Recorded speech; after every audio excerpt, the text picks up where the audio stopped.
till you get my meals. I'm gunning for the money in the bank. Coming with a dank, scrolling in the tank, rolling with the gang.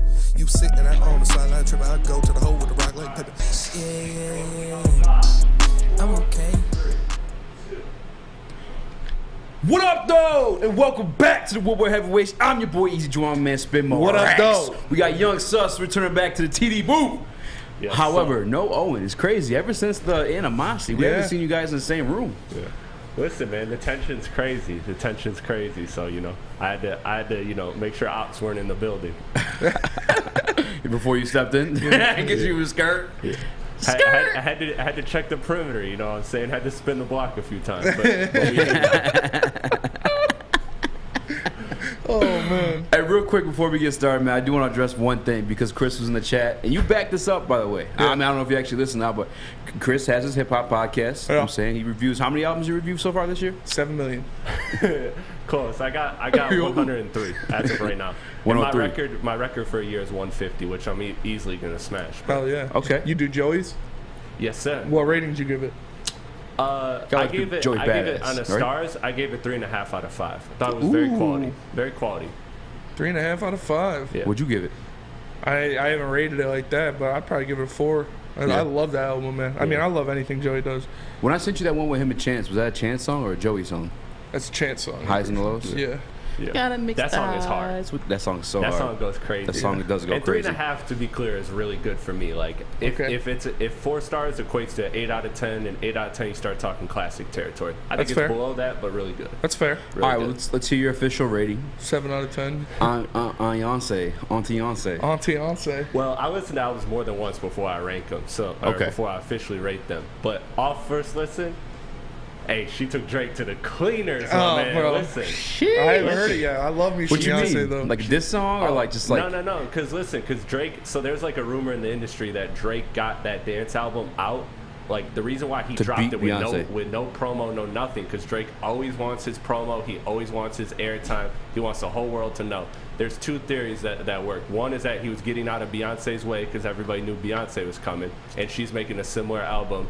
And 2 was that he dropped it on Kendrick's birthday, you know, as a little, you know, he wanted to outsell Kendrick, which he failed, but he wanted to outsell Kendrick with no promo just so he could talk that numbers talk that Drake does. But that album was mid. It was really bad. Album's it was disappointing. Trash. It was very disappointing because Drake actually makes good house music. Yeah. He's made like passion fruit. He's made Mediba Rhythm. So this Beyonce album, man, she took 40 to the cleaners. That's Drake's right hand man, if y'all know, for production. For sure. She had Mike Dean, everybody in it. She killed it. You know, I know it's an album that's definitely going on the playlist when I go to the beach with my girls. Queen Beyonce with my girls, plural. Yes. Throw that Beyonce on. Hey, put that Beyonce on, bitch. I just say a couple weeks ago I went and you know it was 3-1. I like those ratios. That's a comfortable number for me. For sure. Okay. You're the best sus friend. Yeah. We know how it goes. Best sus friend. The best sus friend. Just Slid put me all on. of them, but you know, I guess we got a lot going on today, though. Yes, sir. We do. Big show. You want to know why? Why? We're adding another heavyweight to the Heavyweight menu. cubed. Heavyweight cubed. Yes, sir. This episode's gonna be crazy. Yes, sir. We have Sean from the Half Court podcast. Sean He's got a Murphy. thing going with Jeff Okudah. Big Pistons guy, literally and figuratively. Another thing we got going on, Dan Campbell. Actually, the pressures were from fire today and yesterday. Yeah. Definitely want to talk about DJ Chark and the comments that he made about Jared Goff, which is like, I'm not turning the page on like the way I'm spoke on him in the past. Turn the page. But like, I don't know if it's that Kool-Aid, dog. You know what I'm saying? stirring. Drip. It's Pouring stirring. some extra sugar in that Kool-Aid. Is, you know, that's Chris's Kool-Aid. That ain't my Kool-Aid, but it's flowing. You know what I'm saying? That's all I can say. Also, real quick, shout out, happy birthday to Brad Holmes. Happy birthday, the one and only, the Yes, man, sir. Brad Holmes. We love you. Yeah. I love you. I really do. Hey, yo. I love Brad Holmes. I'm not afraid to admit it. We get a Brad Holmes jersey. I'm the least sus since I became Sustifer. Nah, you've been sus. Nah. Sus. You just give off sus vibes. Yeah, exactly. Like you are like a walking amount of sus. Would you call him a walking dick pic? Yeah, you look like a walking unsolicited dick pic. 6'6" of sus. And obviously, we're all drinking Kool-Aid on these Detroit teams, Yes. man. Both the Lions and Pistons. I wanted to have a little debate. Which Kool-Aid is tasting sweeter? Okay. You know what I'm saying? So I definitely had that conversation. We'll probably include Sean with that one too, because as you know, Sean does watch football. As much as he talks basketball. The teal or the Honolulu blue. Yeah. Ooh, which Kool-Aid is better though? Like actual Kool-Aid. Best Kool-Aid's black cherry. Black cherry, was that purple? I think it's like black. Oh. That's up there. I haven't had Kool-Aid in a minute. Yeah. Black cherry is fire Kool-Aid. Always the fruit punch is always good. 100%. You want to talk about some expectations for your boy AO? Yeah, Amani I do. Oruwariye. I do. Dan Campbell was hyping him up at the presser, at the conferences, at training camp. So I'm excited for him. I think he's going to have a big season. So I want to dive into that a little bit, see what he can do. Speaking of hyping guys up, DeAndre Swift. Dan Campbell, some comparisons going around comparing DeAndre Swift to Alvin Kamara, which Sam Flannel actually made that comparison before training camp even hit. So we'll get into that one too, hear what Dan Campbell's got to say about it. But you got a heavyweight take on a contract team. I do. I have a heavyweight take. So as you guys know, Zion Williamson got the bag. He got extended, got himself a rookie max. But there's a stipulation in it. Much like the Kyler Murray stipulation where he has to, which got taken away. Yeah, they rescinded that because it was kind of disrespectful, making him watch film. It was mad disrespectful. Make sure he does his homework. Like he doesn't already. Yeah. Like the dude's like 5'6". You think he just made it to NFL based off his skill? Just lets it go. Just does whatever he wants. Yeah. But the stipulation in Zion Williamson's contract is that he stays under 295 pounds. So they got a weight limit on their star, on their franchise, which is, again, like, I don't know if that's a good look. I mean, obviously, you want the guy to stay fit. You want him to stay in shape because, especially in basketball, jumping up and down on the hardwood, that's a lot of pressure on the joints, on the knees. That's a big pause. That's a lot of pressure on the knees, on the joints, and we've seen a lot of good players, especially big men, go down early because of stuff like that. But, man, can you imagine signing that and then looking back and be like, wait a minute. That fine print says I can't eat a donut in the morning if I want to. It's like, I mean, I feel the Pelicans, but also it's not like a good thing to give an ultimatum to a guy who's supposed to be your franchise. Like, your ass better not come in here fat no more, Zion, or we're kicking you out. I think it's fair, though, because, like, by the way, it was 295, which is a hell of a lot of weight to hit. Yeah. You know what I'm saying? I mean, he's a big dude. He is a big dude. What do you think he weighs right now? Like 260 or something? No, more than that. He was weighing 260 in high school. Are you serious? Yeah, you think so? Yes. Yeah. Have you seen? I'm about to hit the Google machine. I'm not questioning you, but I am just very curious actually because like he is a big boy. Sus, you're a basketball fan. How much you think Zion weighs? It was documented over the course of multiple years already in his short career that he's been over 300. He's 284 right now, and that's what he's listed. 284. There was literally times when Yes. Because I know the weight, like it was 295. Like that's not a. That's not that's a not lot. Fine, yeah, that's not a lot to flirt with. Have you seen that Mountain Dew commercial?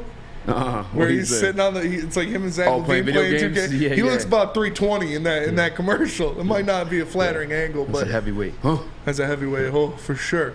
But I feel him. You got to stay healthy if you want to keep him on the court. He's an important player. That's less than 10 pounds allowance. I mean, and if you get hurt, you can't even like be active. Like he can cut some weight. Like he could shed off 20 pounds. What he get shed off or shed? Hey. One thing I will say though about like having that amount of money, it's no excuse, dog. Like you could hire the top line chef to make any bullshit taste good. You know what I'm saying? Like there's really no excuse. So I'm not that mad at it. Dude's gonna be rice and chicken for a long time. 100%. And if like you're like the Pelicans, like what's he getting like 30 M's or something like that? Like you want that guy to be in shape. You want that guy, especially for all how the health good he issues is he's had and too. how good he is. Yeah, he averaged 26 points his rookie year. Like the guy came in there and was a man. We saw his first summer league highlight. He ripped the ball out of Kevin Knox's hands. Like literally, he bullied him he deboed the ball out of his hands and put it back in. That. It was crazy. Yeah. But it's a good thing. The guy has to, if he wants a long career in the NBA, he wants to make a lot of money. He should. It's funny us saying watch your weight, buddy, but it's we're not professional athletes. We're not getting paid for our athleticism and our longevity going out there. So. Yeah, it's good for him and it's good for the franchise. Yeah, it's not us saying it, it's the contract saying it. I gotta actually real quick, given like the circumstances, because Zion has been hurt, the weight's obviously concerned. What number one pick would you rather have, Kate Cunningham or Zion Williamson? Kate. Yeah. Give me Kate, man. It's tough, honestly, because like I said, when Zion was on the court, the dude was unstoppable. He was a complete monster. But I just think Cade has the longevity. Dude's vegan, so you don't got to worry about his weight. He's gonna go out there. He's gonna produce at a high level. He's only gonna get better. So I'm very excited. What you got, Sus? I saw your hand go up. Listen, I want to say that I want to bring up the Embiid contract because I feel like that's like the most interesting parallel. I was actually going to bring up the Murray contract, which was a great point by you, Spence. Like that, like I thought that was the most disrespectful contract like clause I've ever seen. To watch film is like, I mean, 5 hours of film study every night before you turn on the video game, son. And putting it on there like out in the public, like that just kind of like that just is embarrassing. He said it was mad disrespectful. He was pissed. Yeah. It was super disrespectful. He came out today. He entered, he was the first person to go up to the press or whatever. Mm-hmm. He went on, bro. He was like, 32-0 in high school. You guys can say that's high school, but no one's done it. Only dude to get drafted first round in the NFL, number 1 overall, and number 8 in the MLB. He's like, to think I don't prepare for the game, you know what I'm saying, at my size and stuff like that is like, the question is like just utter disrespect, not only to me, but the people before me and all that stuff like that. He was going, he was spitting. Yeah, you know what I'm saying? I feel for him. Yeah. I mean, shit, I don't really feel for him. I mean, dude, you're a millionaire, like, and like you're playing the game, like, I don't know. I understand the disrespect, but the feel part is I don't really feel that bad. Well, yeah, I mean, I don't know how Kyler Murray feels, but yeah. The Embiid thing, though, is like the most relatable to Zion, just because it is one of those situations where it's like the injuries versus the weight, but that's way more acceptable. Like I think, or way more, I guess, respectful. What's in his contract? Well, his contract is that he has to play a certain amount of games. And I don't know it off the top of my head anymore because it's been some years. But he had like a quota of how many games he should play in order to reach that contract and make it become a max contract. And with Zion, with the weight, like, listen, it's smart by New Orleans and it's fair. And like, when Zion's healthy, he is like, I would take him over Cade, but I would personally take Cade because I also took Ja Morant in that draft over Zion because I just don't believe a body like that is meant to hold for a long time. Yeah. So I understand it from New Orleans' perspective, but again, like if I was New Orleans or Zion's team, like if either side, I just wouldn't want that out there in public. You know what I mean? Yeah, for sure. I feel like the body class, just the torque and all the like the abuse it takes because of how like explosive he is. Like it's wild. Dude jumping. Literally ripped out of his shoes. Yeah. It's a dangerous recipe. Like, they posted a video of him windmilling and he, like the court caves in when he goes to jump. Like the guy is a monster of a human. So I hope the best for him though. I like him as a player. He seems like a nice guy, so I want to see him succeed. But 100%. And real quick too, because we got to pay a bill shortly, but I want you guys to know today is the last day to qualify for the autographed Amon-Ra St. Brown helmet. We are doing the raffle today. So while we're live right now, make sure you're getting those screenshots, tagging us and the boys over at Pro Sports Zone. If you're on Twitter, it's Pro Sports Zone 1. But today, we're giving that away, the Amon-Ra St. Brown helmet within the last segment of the show. So make sure you tapped in for that one too. But Spinny, your hair, man. I don't got none, you know what I'm saying? But you got something. Like, I do got something. I got a little bit. Where you get your trims trimmed at? There's only one place to go, and that's Lady Jane's. Because as you know, we broadcast this show live from the headquarters of Lady Jane's Haircuts for Men in Birmingham. It's definitely awesome when I get off the air. If I want to clean up the dead ends a little bit, maybe take an inch or two off, I can sit in one of those chairs, and I know my girl Megan or Alyssa will take care of me. So I highly recommend you get to a Lady Jane's Haircuts for Men near you and let them treat you like a king as well. They're open 10 to 8, 7 days a week. You can walk in anytime, relax, watch your favorite team play, and before you know it, your hair will be game ready. So like I said, they are open 10 to 8, 7 days a week. Walk in anytime because at Lady Jane's, it's wicked awesome. We are the Woodward Heavyweights, and we'll be right back. The sports marketing agency would not be who we are without great community partners like Higuera Health and Carol Zuniga. It's an awesome opportunity to partner with your organization. Higuera Health is a comprehensive behavioral health organization. We serve children through older adults with mental health, substance use, and developmental disabilities across Western Wayne counties, and really excited to now be in downriver communities as well. Give us a call at 734-458-4601. You don't have to go to the beach, man. You don't have to get your butt crack full of sand. You just need a little chili peppers, man, to get that glowing beach chili peppers tan. Woo! With 26 locations in the Metro Detroit area and more coming, Chili Peppers Tanning is where you'll find the cleanest salons in the D. Join the Pepper Club for the best deals on unlimited tanning. Head to chilipepperstanning.com. You just need a little chili peppers, man.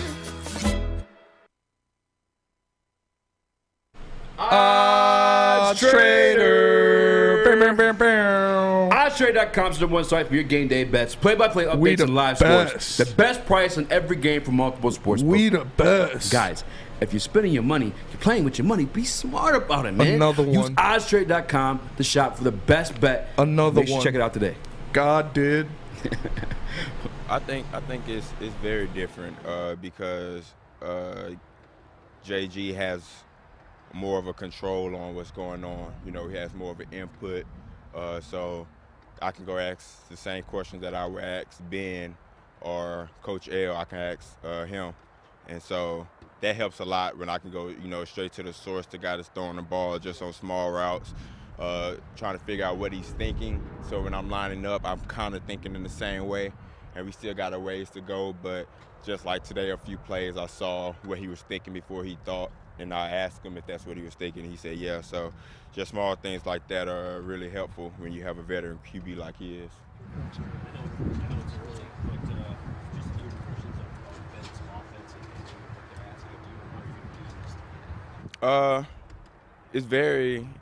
It's not one-dimensional at all. It's very complex, but it makes sense. The way that his vision for me, you know, I agree with it. A lot of things that I do well is, as in my strengths, he feels the same way. So he moves me around more than I usually would have been moved around past in my career. And so it's still a learning curve, but I'm enjoying it. I like the challenge of running different routes, being in different spots, not being stuck in one spot for any too long of a period. That was DJ Chark, the newest Detroit Lions wide receiver to join the squad. And he's talking about, you know, his rapport building with our guy Jared Goff. Yes. As well as like professionalism we talked about a little bit earlier this week too. But, dude, I'm not going to lie to you. That gassed me up. That gassed you up? That gassed me up, yes. Made you feel good about it? Made you feel good about who? Jared Goff, actually. Jared Goff? Okay. Yeah. I mean, DJ Chark, yes, you know what I'm saying? I mean, I'm good for him, too. I mean, he sounds like he's getting comfortable in this offense. And, you know, he hasn't had a full offseason to get into it. But, yes, you know, it's his first year in the offense. But the fact that, like, Jared Goff is a guy you go to with questions means he got that offense down like the back of his hand. Yeah. And he's a guy, I mean, I've said it before, he sounded, I mean, it's like that anytime you're doing something brand new. And it doesn't matter. Ryan Amani actually had the best way to articulate it is, you know, he's been doing like show business or whatever for 20 years. Yes. Guys in the news every single day. He comes to Woodward Sports. It's a new experience for him. You know what I'm saying? It took him, they're almost on their first year here at Woodward Sports doing the show. And it took him almost a year, coming on the 12th, for him to feel comfortable getting the routine, and you know what I'm saying? And like, that's just the reality of life. It is that way. You know what I'm saying? Jared Goff is that type of dude, especially because we know back in LA he had the offense tailored to him even before he hit the field with Sean McVay and the mic. So the fact that our guy Ben Johnson, you know, took 2 straight days to sit down and tailor this offense with Jared Goff, that's just brilliant coaching. You know what I'm saying? Like, the guy you want to know the offense is your quarterback. Yes. You know what I'm saying? We're starting quarterback more specifically. And obviously it's Jared Goff for us, and he is, you know, limited in his abilities physically, talent-wise. So, like, the better he knows the offense, the better he is. I remember when Peyton Manning was throwing ducks, you know what I'm saying, in Denver. He was not the greatest Peyton Manning, like, you know, talent-wise throwing the ball, but he knew that offense. I mean, he's Peyton Manning. He's a human computer. He still won a Super Bowl. You know what I'm saying? That offense was still, like, very productive. For sure. The best thing I took out of that was DJ Chark saying that, you know, Ben Johnson realizes his skill set. He realizes his strengths, what he does best, and they're going to move him around and use him in a lot of different ways that he hasn't been moved around before like that in his career. So at Jacksonville, he was kind of just a deep threat. He was kind of just a guy that runs those vertical routes. He said his strengths, he can stretch the field vertically and horizontally. He can do those plays where he's doing, you know, running across the middle, different crossing routes. Think of how dangerous a guy like that, at his size, with that type of speed, coming across the middle, doing a crossing route with a Jameson Williams, with an Amon-Ra St. Brown, with a TJ Hawkinson. Like, those are guys you got to worry about. And if you look at his stats, in 2019, his last full season, he played 15 games. He had 73 receptions, 1,008 yards, 8 touchdowns. That was his Pro Bowl year. In 2020, he played 13 games. He had 53 receptions, 706 yards, and 5 touchdowns. So this guy can be explosive. He can be a factor in your offense, even in Jacksonville, like he said, where they weren't utilizing him to his full capabilities. They weren't putting him out there and moving him around and using him in different packages, doing different things with him. So I'm excited to see the creativity of Ben Johnson bring out the best in DJ Chark, to put him out there in situations where he can use his speed, his athleticism, and his size to make things happen. So I'm really excited to see how Ben Johnson uses his newest weapon.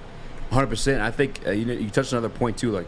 He said that Jared's very aware of what he's good at. Yes, they've had that conversation. The fact Jared, again, let's go back to the Peyton Manning stuff. Peyton Manning had the wherewithal. He could control the offense, and to some extent too. I'm not trying to speak on his physical ability, but Tom Brady, never the most gifted passer. Never threw the prettiest ball, never threw the deepest ball, but it's the cerebral. That makes him great. Same thing with Peyton Manning. Well, up to the obviously after the neck injury and stuff like that. But for Jared Goff and for DJ to be on the same page with it as well. Hey, I feel like this is what I do best, and Jared's I think that's what you do best too. That means he's gonna be utilized his full potential. We spoke on this with on the other side of the football with Charles Harris and the way he was able to revitalize his career here in Detroit because Aaron Glenn was able to utilize him and what he was good at. We obviously have a situation like that with DJ Chark and Jared Goff building that rapport. Both Jared Goff being utilized on what he's good at on the offensive side, and the offense is being tailored to him, and him just knowing it. And then DJ Chark, obviously, in his abilities, literally what he said. I told him this is what I think I'm good at, and Jared said I think that's what you're good at too. You know what I'm saying? And then even after he's running routes, I don't know if you caught that part too. He's even though the ball didn't come to him, but he's hey, were you thinking this at this point? Yes. He says, yeah, I was. See what I'm saying? To get on that type of page this early, year one, and we already got Amon-Ra, on the page with Jared Goff too. Yes. It is something to be excited about, man. It really is. It is. You need that kind of connection with a wide receiver if you're a quarterback, let alone being comfortable in the offense, but being comfortable with your pass catchers. We've seen it, how when Jared Goff finally got comfortable with Amon-Ra, he started feeding him, knowing that he was going to make the catch, knowing he was going to provide success to this team.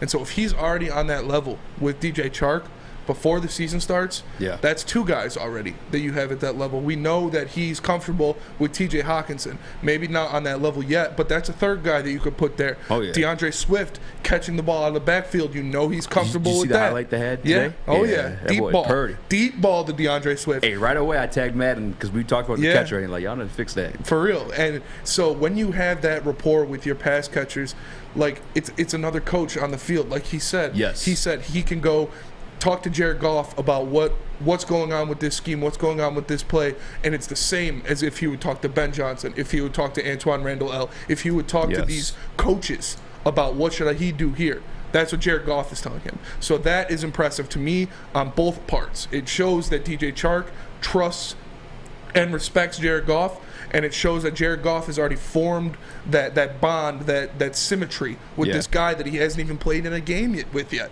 We even just the leadership too, because you and I, we were clowning in the back, you know what I'm saying, kind of we took the alpha out of him a little bit. You know what I'm saying, how does this guy come in the huddle and stuff like that? But now that he runs the offense, you know what I'm saying, he said he's just as aware and fully suited up, booted up, ready to go as the coach when it comes down to the scheme and stuff like that. He's the one throwing the ball. He is. He's definitely the one to command at this point, this time of the year. I love that. And with that said, because we did clown him in the back a lot. Are you changing tunes a little bit? I'm not. I like I said, I know what he is. If he, like I said, no one would be happier than me if he goes out there and he throws for 4,000 yards and 35 touchdowns. But I don't think it's going to happen reasonably. If I have him at, I think I said 35 to 38, 26 touchdowns and 12 picks. That's a good season in my eyes for Jared Goff. Yeah. I think a lot of people will be happy with that season. I think that season wins you 7 to 9 games. But Joe, you said 9. You're getting close to 10 there, Smitty. I still know where he is in the pecking order of the guys that you need to push you over the hump. Yeah. I'm not getting that. Neil and Sam Flannel say it all the time. With new information, you're allowed to change your opinion. Yes. But there's a lot of information already given to us and a lot of information already out on Jared Goff. If he goes out there and he proves he's an alpha, which I don't think he is, if he proves he's that guy, I'll be happy. I'll take my, I'll take my supper. I'll do whatever. I'll admit that I was wrong. But I need to see it for an extended period of time. I need to see him show up in big games. I need to see him go against elite defenses and still produce. Like that's the biggest thing, is he can show up in regular season games. He can show up in matchups when he's got all of his weapons around him. But when you go up against a top defense in the playoffs, when you go up against a Super Bowl caliber team, are you the same guy? Are you going to go out there and produce? So I'll need to see it, but I'm liking what I'm hearing. It is training camp, but I really like what I hear from DJ Chark, man. It's that was my biggest takeaway, is because he seemed confident up there saying it too, which gives you confidence. Yeah. Well, and that's what I was going to say, too, is like I got to meet DJ, last weekend. And yes. I said it earlier in the week, meeting these dudes. I met Kayvon. I guess is the way I differentiated it a little bit. And Kayvon, we heard the stuff, too, about the way he was in interviews and stuff like that, about, just being flashy type dude and, like, talking about things other than the football. Meeting DJ, Ayo, Amani Warrior, who else we're talking about today, yes. Penne. Football guys. Dan Campbell guys. Yeah, truthfully. Brad Holmes guys. And they're giving their go. They're told what to do, and they're going to do it, and they're going to sell at it. And I will say, I might change my tune a little bit on Goff. Not to the caliber of him being Pro Bowl, not to the caliber of him being out cold, but just like I definitely got to cut back on the disrespect a little bit, because, last year was everything that I said about being in a new situation. And one, we got to think about, too, like the relationship that he had with Sean McVay and the Rams organization. They went to the Super Bowl together. He was drafted there. They gave him the big-ass contract. He found his girl, I forgot her name, remember, she a baddie there, She's a real baddie. Yeah, what I'm saying? Like, it was a bit of a breakup. What I'm saying? Like, you definitely got to be down your dump. She's going from sunny LA to, no pun, we're Detroit. I get it. What I'm saying? But, to make that change, you're probably down dumps a little bit. Your confidence, down a little bit. We were a shitty team. We didn't have a lot to work with. Like, a lot of that's changed this year with not only the team that he has now, but the confidence in the offense. Quite clearly, he spoke there as well. And I hear it literally in the interviews too. Yeah. You know what I'm saying? Like, they say it with the chest. Yeah, what I'm saying? Yeah. Like, I don't know, man. I definitely think it's something different brewing in him this year. Yeah. And you said, we have a lot of information on. Well, some of that information is, let's be real about it. It's him winning games. Yes, yeah, for sure. He's a guy that can win games. He's a guy that can go out there and win you 10 games, 12 games, win divisions even, if he's in, surrounded by the perfect team. Yeah. Has all these weapons, which he has now. Obviously, the defense still needs some tweaks. But the offense is pretty damn good where it's at right now. On paper, for sure. On paper, with all the weapons, if they can stay healthy, they're pretty damn good surrounding Jared Goff with weapons. So we'll see what he can do out there, but I'm still not expecting him to be that guy to lead us to the promised land. Let me tell you what, Spring, I'm pumped for it. You pumped? But how you get pumped up? As I'd be if I would have finished this little can of Centron here, boys. Because some of the Centron's here. Now Centron's available at Kroger. So make sure you guys pick some up, because right now you can get 2 cans of Centron for $4. That's right. This beautiful drink, the cranberry is the one I recommend. But if you're not as much of a heavyweight as me, you probably get the sugar-free one. They got that too for you. But I definitely recommend the cranberry. Centron's new energy drink for the active lifestyle. Drink it, live it with Centron. New to the game or a seasoned bettor? OddsTrader.com has everything you need to make the right bet ahead of kickoff. Begin your handicapping journey with OddsTrader. Improve your edge by finding the best price on every game from sportsbooks in your backyard. Take advantage of the numerous sign-up bonus offers to pad your bankroll. Dive into key game statistics, player performance, and even account for the projected game day weather. Best of all, you can use the OddsTrader bet tracker to keep a log of your action. Welcome to OddsTrader, and best of luck. Hey, this is Mr. Kearney, Chief Academic Officer at Academy Warren. I want to welcome you to the brand new field house. The state-of-the-art facility has a regulation basketball court, volleyball court, soccer field. It can be used for 7-on-7 football. Our K-8 academic features AM, PM, latchkey, small classroom sizes, Learning Street, futuristic media center, free breakfast and lunch, Holton Mifflin curriculum, academic games, K-8 athletics, and more. Enroll today at academywarren.net. What's going on, everybody? It's Spencer for the Monroe Street Midway, presented by Bedrock Detroit and Rocket Mortgage. Bedrock and Rocket Mortgage basically turned an old parking lot into a massive outdoor playground right next to campus marshes. There's roller skating, basketball courts, a mini golf course, food trucks, live music performances, and art installations by Detroit artists. It's a fun place to visit, whether you're taking a date out on the town, you're hanging out with your friends and family, or you're just chilling before a Tigers game. And they even got Wi-Fi. So you can take your computer down there, get some work done in the heart of the city. Only thing you got to pay for are the roller skating and food. Everything else is free. So make sure you go check out the Monroe Street Midway in the heart of the city, right next to Campus Marshes, presented by Bedrock Detroit and Rocket Mortgage. I tell you what, I'm glad you brought him up because already after 2 days, it was spring in 2 days, we were talking about him.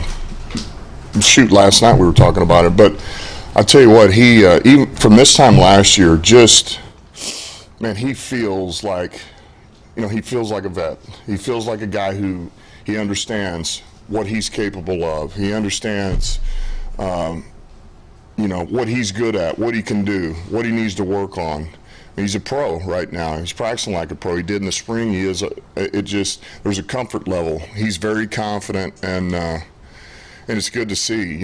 Like we feel. I mean, this time last year we were looking for two corners. We didn't know, and we feel like, all right, at this point now it's early in camp and all that. He's got to prove it again. He knows that and continue to improve. But we feel pretty good about where he's at over there in that spot. So. It was good to see him grow and develop at the rate that he did. He was having a hell of a year before the injury, and I would say he picked up right where he left off in spring and even the first 2 days. What up, though? Welcome back to Woodward Heavyweights. I'm your boy, Eazy, joining me, Spin More Racks. What up, though? That was Detroit Lions head coach Dan Campbell speaking on your favorite defender. My boy. Your favorite defender or just your favorite secondary guy? He's probably my favorite defender on this team, yeah. Amani Oruwariye! Yeah. Emrod's closing in. Yeah. Grande you Papi. bought an Emrod jersey. Actually. I do. You're probably a more Emrod guy right now. I'm pissed it's not here yet. Yeah. I mean, look. We might have to check the track on that, boy. Yeah, you might have to. You might have got. You're on the NFI.com, not the NFL. I'm on fire on somebody. I'm firing on somebody. I'm going to find my UPS guy, catch him lacking. Where's that jersey at? I don't know how the statute of limitations work, but I used to give out free phones for the government. Okay. And you got paid per phone. I'm not gonna say what I'm saying. No, don't incriminate yourself on live air. I'm not. But there were some people we worked with. You could do that in the system. You know what I'm saying, like you want to get a second phone out of somebody, they got an L or I in their name. You know what I'm saying, you change that the L to a capital I and go through an iPad system. I'm just saying. Anyway, shout out to the Obama phones. They actually been around since the Reagan days. But nonetheless, Amani Oruwariye. Getting some love from Dan Campbell. He is. I'm gonna let you go first because that's your guy. Yeah, he is. We broke down his stats in a game or in an episode earlier. I think it was last week where we talked about how he was third in quarterback rating allowed in the entire NFL. He was third in interceptions in the entire NFL. He only had 2 touchdowns scored on him all year. He averaged 2.3 receptions against. He averaged 34.7 yards allowed. Like, this guy proved last year that he can be a stud cornerback in this league. He proved last year that he can be the guy on the outside. He's a big dude. He's long. He's not the fastest guy, but he makes up. You never really see him get beat deep. So he sticks to people, and to see him take a step forward will be huge. We've talked about it multiple times about the new defense Aaron Glenn's bringing. We talked about recently how he wants these cornerbacks and these defensive backs to own that line of scrimmage, to own those first couple yards, get their hands on somebody. Don't let them get free breaks off the line. So I think with that, with a new pass rush by bringing in Aiden Hutchinson, getting Romeo Okwara back, having Charles Harris emerge from what he did last year, bringing in different guys like Josh Paschal and other people will only help him because he's actually going to have. He did all of that last year with no pass rush. So this year, I expect big things out of him. I expect him to come out there, big tings, heavyweight moves. I expect him to come out there and I expect him to play well. I expect him to play guys tough. I expect him to be a nuisance. And I expect receivers to want to hate lining up against this guy. Yeah. So I'm excited for him. Shout out to John Yu in the Pro Sports Zone because, again, I didn't even realize how it's just crazy I get to have these conversations with these dudes, but that's another guy I got to speak with last weekend. You know what I'm saying? Amani Oruwariye, and we spoke again. Oruwariye. Yeah. But again, you know what I'm saying? Bro. A football guy. You know what I'm saying? So that's what's on his mindset. I'm not questioning him, his production or anything like that. Because one thing I think people need to remember about him is, one, this dude's a 5th round pick. You know what I'm saying? So for him to start this long in the league already, yes, you know he's hungry. You know he's about his business. You know what I'm saying? That he's here for a reason. For sure. 5th rounder, sometimes those will stick around. We've seen that plenty of times here in Detroit specifically. We've had 2nd rounders Tease Tabor, a.k.a. Ask Tabor, Out Loud Morning Show. And my guy Adam, you guys catch him from 8 to 10 weekdays. He calls him Ass Tabor? Well, so tease translate to ass in Arabic. Really? Yeah. Oh, my God. Yeah, so his mom set him up for failure off rip. You know what I'm saying? But nonetheless, though, 5th-round pick, to be around this long in the league, and even more than that, a starter, deserves to be there. Another thing that we had a conversation about, I asked him, the defense is changing. It's more of a tackle role for the defensive linemen, these linebackers. Does it change much for you? He said no. So there, boom, you have that. You have the familiarity and the comfortability of him just already being in the defense. 2, this should be number 1. It's a contract year. 5th-round pick, contract year. It's time to get paid. He's trying to get a bag. It's time to, exactly. For sure. Because them 5th-round picks ain't, you know what I'm saying? They're making bread, obviously, more than you and I. But it ain't first-round money. It ain't much. It ain't first-round money, yeah. He ain't in them double-digit They ain't getting no M's yet. signing bonuses, 100%. Yeah. You know what I'm saying? So our guy's hungry. Yeah. You know what I'm saying? AO's hungry this year. And he's proven it in the past. You can say what you want about the past with Patricia defense, but remember that part of it. Matt Patricia. And how bad of a coach he was. Now he's an offensive coach. Yeah. Dude was a defensive guru when he got brought in here, and now he's calling plays for the Patriots. 100%. So AO, I'm not tripping. I'm not worried about him at all. And obviously Dan Campbell spoke to the same thing. They were talking about him last night. They love the guy. Yes. Yeah, they're talking about he's a pro. He's a guy that's going to go out there. You know what he's doing, and that's what we haven't had size like that at corner. I feel like I was waiting for that so much. We got these small corners. We got even Darius Slay. Darius pretty big. As good as Darius was, yeah, but he wasn't the 6'2" guy. He wasn't going out there. I think Darius 6'3". Mossing dudes, and I don't know, is he? He's tall. He's up there. I'm gonna look it up actually. Yeah, but he didn't look as big as Amani does on the field. Amani is a big dude, and Amani plays big. That whole secondary is actually pretty big. With Okudah, and that's what I like. I feel like I was waiting for that for a while, is for us to get a big cornerback out there. And Darius 6 foot, by the way. Darius is 6 foot. Yeah, that makes sense. It's 6 foot in cleats. So I'm excited to see. No disrespect, I love Darius Slay. Love Darius Slay, one of the 6'2", one of the better defenders we've had in a long time. But yeah, this guy's big. You can see him out there. He's big. He's rangy. He's long. Paws. So I'm excited for him to go out there and show his stuff this year. I didn't even realize that this was a contract season for him. Yeah, and that just proves it even more that he's going to do what he can do. Obviously, to stay healthy, he played 14 games last year, so hopefully he could play for the majority of the season this year. I want to see him go out there and lock dudes down. I want to see him go out there and fight with Jair Alexander for best cornerback in the NFC North. Sheesh, that's a big ask. That's a big ask. But we looked it up. Xavier got a big old ass. Oh yeah. So I looked at his numbers compared to other top corners. Other top corners, and he was right up there. So if he could take another step forward while having a pass rush this year, which is, I cannot stress how important that is. It's big. Quarterback's not going to be able to sit there flat-footed in the pocket and go through his reads. He's going to have to make snap decisions. So I'm excited for him. I think he's going to have a big year. No, yeah, Mani's about his business, man. Like I said, talking to these dudes, there was nothing, other conversation to have other than we talk about restaurants. Your boy's a heavyweight. I gotta know, what I'm saying, what the guys with the M's eat. But nonetheless, though, just football conversation. Not even just because I'm forcing it, the football player. It's just what pops up. You know what I'm saying? There was nothing on their mind to be flashy about, cared about. Just regular dudes who just love to play ball. And that was my biggest takeaway from that day. That and Penei Sewell would crush me if he wanted to, kill me. Bare hands. He looked like a big man. 100%, yeah. 100%. And they get better bitches than us, just saying. Obviously, bro. They're millionaires. Yeah. Got me a little nice ting, but if I had a couple $1 million in my pocket, ting times two, ting times 2 times 3, we can get some baddies walking around this place, huh? Way. No, but yeah, it's. Someone in the chat asked, is he, if Okudah pans out, is he the best CB2 in the league? That's tough. I said yes, but I really didn't take the second to ask. There's some good, Patrick Surtain. He'll be a very good CB2. We got I forget who's paired up with JCJ. Why can't I remember? His Derwin, name. But he's safety. No, they have another corner. I can't remember it. Derwin James, JC Jackson. Talking about I can't think about the Chargers. I'm trying to think of any other elite cornerback pairings. I feel like there really hasn't been one since the Legion of Boom. Oh, Asante Samuel. Asante Samuel, JC Jackson.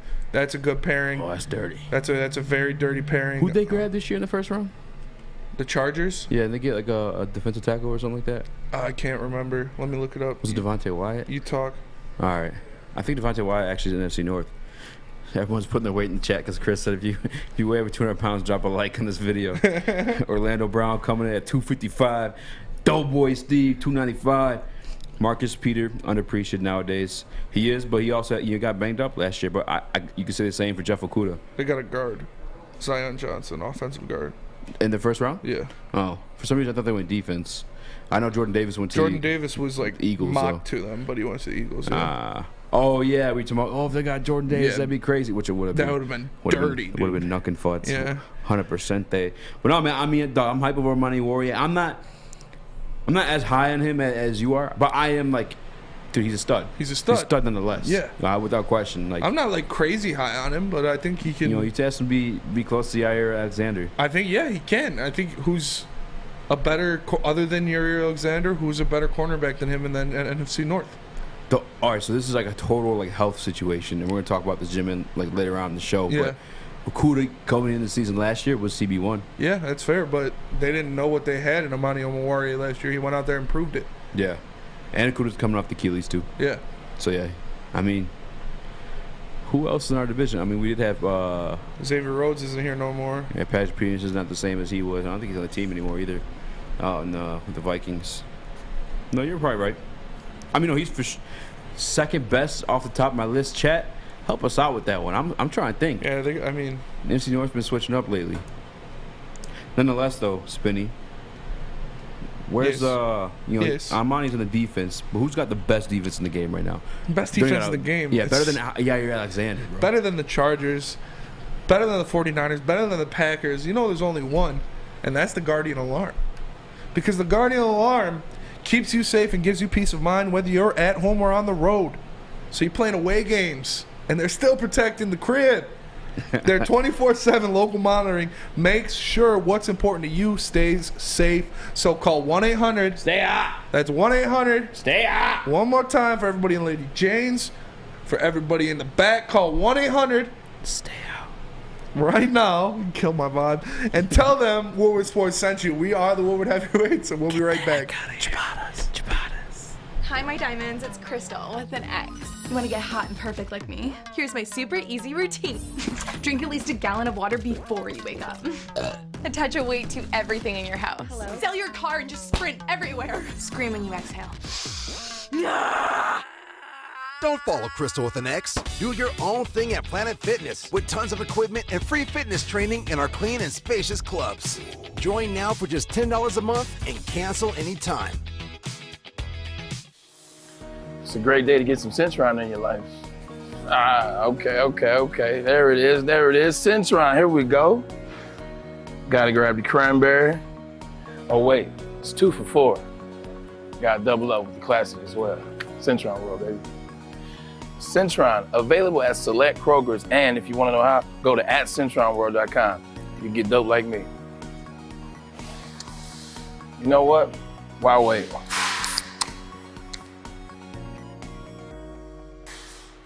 Centron World, baby. Great taste, guaranteed. Get dope like me. What's going on, everybody? It's Spencer from Big Frog and Novi. And you know, we've been telling you all month, you can get a free Woodward Sports t-shirt. That's right, a free Woodward Sports t-shirt. I don't even got one of those. I'm wearing my Jujutsu Kaisen shirt right now. I don't got the Woodward Sports. Only thing I got is Drafted Cocaine shirt. And that's got Adam's face on it, so I don't want to wear that in public. All you need to do, you got a couple days left to get your free Woodward Sports t-shirt. Just bring it to, go into bigfrog.com. God, sorry, everything's going around messed up. Go to Big Frog in Novi, tell them we sent you, and they will print you out one on the spot. So go to Big Frog today and get your free t-shirt, or visit them online at bigfrog.com/Novi. Corey Woods here at the Woodward. What up, though? Welcome. Out at Detroit Lions training camp, day 3. Day 3, yeah, day 3. I put up 5, but I meant day 3. And as you see right behind me, they have the, I guess you can say they have the line set up. There's going to be fans out here today watching your guys practice. And let's see what Dan Campbell has to talk about, because you know, every day Dan Campbell has to kick it off. Let's see what he had to say. You guys know Swift's an explosive athlete. He's phenomenal shape. And I mean, I remember this time last year, we were like, man, this guy's wow, just the way he's wired, and he looks even better this year. Just from a physical standpoint, he's great shape. So we got to have our eye on him. We got to be smart with him. And this first week is the reps are so much lighter that we weren't really going to worry about it right now. But as we start next week, there'll be things that we do with him just to try to maximize what we can get out of intensity and volume in a week for him. Now, that's all for right now. Now, make sure that you are staying tuned to the Woodward Sports social media channels. I'm talking about YouTube. I'm talking about Facebook. I'm talking about Instagram. I'm talking about Twitter. We are going to be providing you with live photos, videos, quotes, everything that you need to get your Lions fixed, to get their Kool-Aid pumping. So make sure you're checking this out. This is Corey Woods, the Woodward Sports Network. Check you guys next time. What up, though? I'm your boy East, join my man Comfortability, Spinny, what a.k.a. up, Spin More Racks. We in the building. That was our guy, Corey Woods, who's not in the building, but we got to get him on again next week. For sure. Now that Cam's going a little bit. For sure. You know what I'm saying? Because Campbell said, there's no walkthroughs today. 100%. 100% going that, man. 100%. We talking about DeAndre Swift, who's a 100% guy. You guy can take it to the crib almost any play. No debate. 100% can take it to the crib any play. Yeah. What's your takeaway from that Corey's piece there? I like it. I like it a lot. I like how we saw, like you said, we saw the video of him catching that deep pass. They're going to be using him a lot more in the passing game, which is like Madden's disrespecting with that catching rating. What was that, like 60? What was it, like 68? Or something like that? Yeah, I think it was. Terrible. Actually. This man has hands coming out of the backfield. He's a weapon out of the backfield. So I love that they'd use him. Obviously, Dan Campbell coming over from the Saints. We all know Alvin Kamara is a freak out of the backfield. That is how he gets most of his yards, most of his touches is catching the ball out of the backfield. So I looked at some of the stats. They both played 13 games last year, so you can kind of paint a pretty similar picture to who they are. And on the ground, DeAndre Swift went for 617 yards and 5 touchdowns. Kamara went for 898 yards and 4 touchdowns. And then in the air, Swift went for 452 receiving yards and 2 touchdowns. Kamara went for 439 receiving yards and 5 touchdowns. So pretty similar stats. They're both used in different ways. And obviously one of those games that gives Swift the 13 games, he only played like 3 snaps or something like that before they took him out. So you can kind of throw that one out the window. But I'm excited for him. I like DeAndre Swift a lot. I like what he provides to this offense, being a safety valve for Jared Goff, being a guy that can be ready for the checkdowns if we're running plays, or let alone having plays tailored to him to use his skill set to its best capabilities. I'm excited for that. I'm excited to see, like we saw it last year, where he breaks plays, where he takes a handoff, he takes a quick pass, and he goes 60, 70 yards for a touchdown. I can think of one play, I don't know who it was against, but it's just in my mind. I can see him cutting up the middle of the field and just going to the house with it. He is an explosive back, and when you have an explosive back like that can run in between the tackles, outside on sweeps and tosses, things like that, and catch the ball out of the backfield, it is extremely important to an offense. You pair him with a guy like Jamal Williams, who is your thumper, who is a guy that can come in there. Also, he's got some pretty good hands too. Don't sleep on Jamal. So I'm really happy with DeAndre Swift. If he can stay healthy, I think he will lead the NFC running backs in all-purpose yards. I'm not going to say rushing yards like Sam Flannel, but I think he can lead the NFC running backs in all-purpose yards. I think he can go out there and make plays because they want him to be the focal point of this offense. They talked about it before, how they want this to be a run-first offense, and screen passes, little dump-offs, little checkdowns, those are an extension of the running game. Those do you just as well as a running play. So I expect him to go out there and put up big numbers if he can stay healthy. Hey, we saw my guy Amon-Ra St. Brown, his emergence. By the way, giving away his helmet today. Last 10 minutes of the show, make sure you guys screenshot the stream, tag myself, Spencer, and Pro Sports Zone 1. And you must be following to qualify. But nonetheless, my guy Amon-Ra St. Brown emerged in the back half of the season. Had a lot of players coming out of the backfield specifically. DeAndre Swift wasn't there. Yes. But he's going to be there, hopefully, knock on wood, but come start of the season. Dude, can you imagine a backfield, both those dudes, you know what I'm saying, in there? That'd be dangerous. It's dangerous as hell, bro. A wildcat play. DeAndre Swift takes the direct snap. He's got Amon-Ra in the backfield. They run an option. Ben Johnson's gonna get creative, and he has the weapons to do it. Yeah, he gets freaky. He got freaky last year. Yeah, get a little freaky with it. Huh? Freaky. Everybody loves when you get a little freaky on him. No, but yeah, Ben Johnson's a guy known to get freaky with it. His ass is white. No, but seriously. Hey yo. Real talk though. You saw him out of the backfield last year, and I'm just thinking to like this way. Randall Cobb, you see guys out of the backfield, stuff like that, but a backfield, because DeAndre Swift does catch the ball. He has the ball great out of the backfield. You saw a highlight today actually coming out of camp. Over the shoulder catch, nonetheless. But like those two guys running routes out of the backfield, that's one thing. Running routes out of the backfield, you're not double teaming those guys. Yes. You can't really double team out of the backfield. You're fucking yourself if you are. Hey. You know what I'm saying? So like putting those two back there, getting freaked with the offense, like I love that because Amon-Ra St. Brown did his thing again without Swift. Swift's back now. Yeah. And before that scenario, Swift led the league in all-purpose yards at some point in the season. I think it was around like week 8 or something like that. Mm-hmm. And that's without the rushing. And because the offensive line was banged up. And what I like, we talked about Jared Goff getting more familiar, comfortable with this offense. Yeah. DJ Chark talking about him like he's just an extension of the coaching staff on the field. Mm-hmm. If they give him some I can't think of the word, some focus in this offense, he's able to make play calls. He's able to call things at the line. Like DeAndre Swift will be a defense's worst nightmare.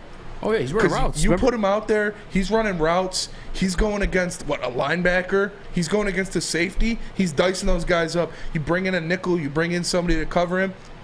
You audible it, you have him running up the middle. They're missing a linebacker. They're missing a big guy. He gashes you that way. They bring in the big guys. You audible it, you have him catch out. You have him split out wide. He's got a linebacker. If I see DeAndre Swift lined up with a linebacker in coverage, hot route. I'm getting in the ball immediately because I want to see a jockstrap on that field. Whoa. I want to see it. Hey, yo. Like, it's what the guy does. He's explosive. He's great with those quick cuts, and he can't be guarded by a linebacker in space. That is failure on a defense. So to use him like that would just be a beautiful thing by Ben Johnson. And if Jared Goff is given some control over calling the offense at the line of scrimmage, there's a lot of dangerous things you can do with these weapons he has around him. Yeah, I mean, look at the Detroit Lions last year. Again, he was the biggest weapon, and it's for a reason. He was getting nasty. He was. You know what I'm saying? So, like, to have these other pieces healthy around him, hopefully, again, but, like, he's just going to be more. He's going to be more. And by the way, too, like, I don't know if you saw the video. He was on Twitter, call the EA hotline, tell him boost up my strength. Yeah. Because I've been in the gym this year. And a lot of reporters said he's noticeably bigger this year. Actually, Corey said that. I think the last time he was on. DeAndre Swift noticeably bigger this year. And I don't know if you guys saw his dad. He was Cock Diesel. Yep. You know what I'm saying? So DeAndre Swift, I'm definitely expecting to have a big year. And this is not no, like, slappy take. You know what I'm saying? This is nothing like we're pulling out of our asses, Detroit Lions fans. We got a guy, Abe, who can vouch for us as a fantasy football guy. Yes. So he's expecting he's DeAndre a Jets Swift fan, too. Yeah, Jets fan. He's expecting DeAndre Swift to have a big year. You have Peter King, that we spoke on yesterday, saying the Detroit Lions are his team to watch for. These aren't slappy takes, guys. Yeah. So, again, I see the S.O.L. people saying, this guy's a slap ass, blah, blah, blah. Like, guys, it's okay to be optimistic about this team this year. Like, things are different. Like, it just literally just adding, like, logical things together. Yes. Because DeAndre Swift was a dog last year. Mm-hmm. Jamison Williams would have been the number 1 receiver taken off the board had he been healthy. Like, DJ Chark is a former Pro Bowler. Yeah. Amon-Ra St. Brown did catch 90 balls last year with a 0% drop rate. Yep. Like, these are things adding up. Jared Goff did go to a Super Bowl. You know what I'm saying? But I'm just, these are facts. You know what I'm saying? It's not a slappy take. These are stuff that you're calculating and rolling in together. Jared Goff being visibly more confident in the team and the offense. Again, you're seeing it at the podium. Like, it's okay to be hyped about these guys, man. And I'm hoping.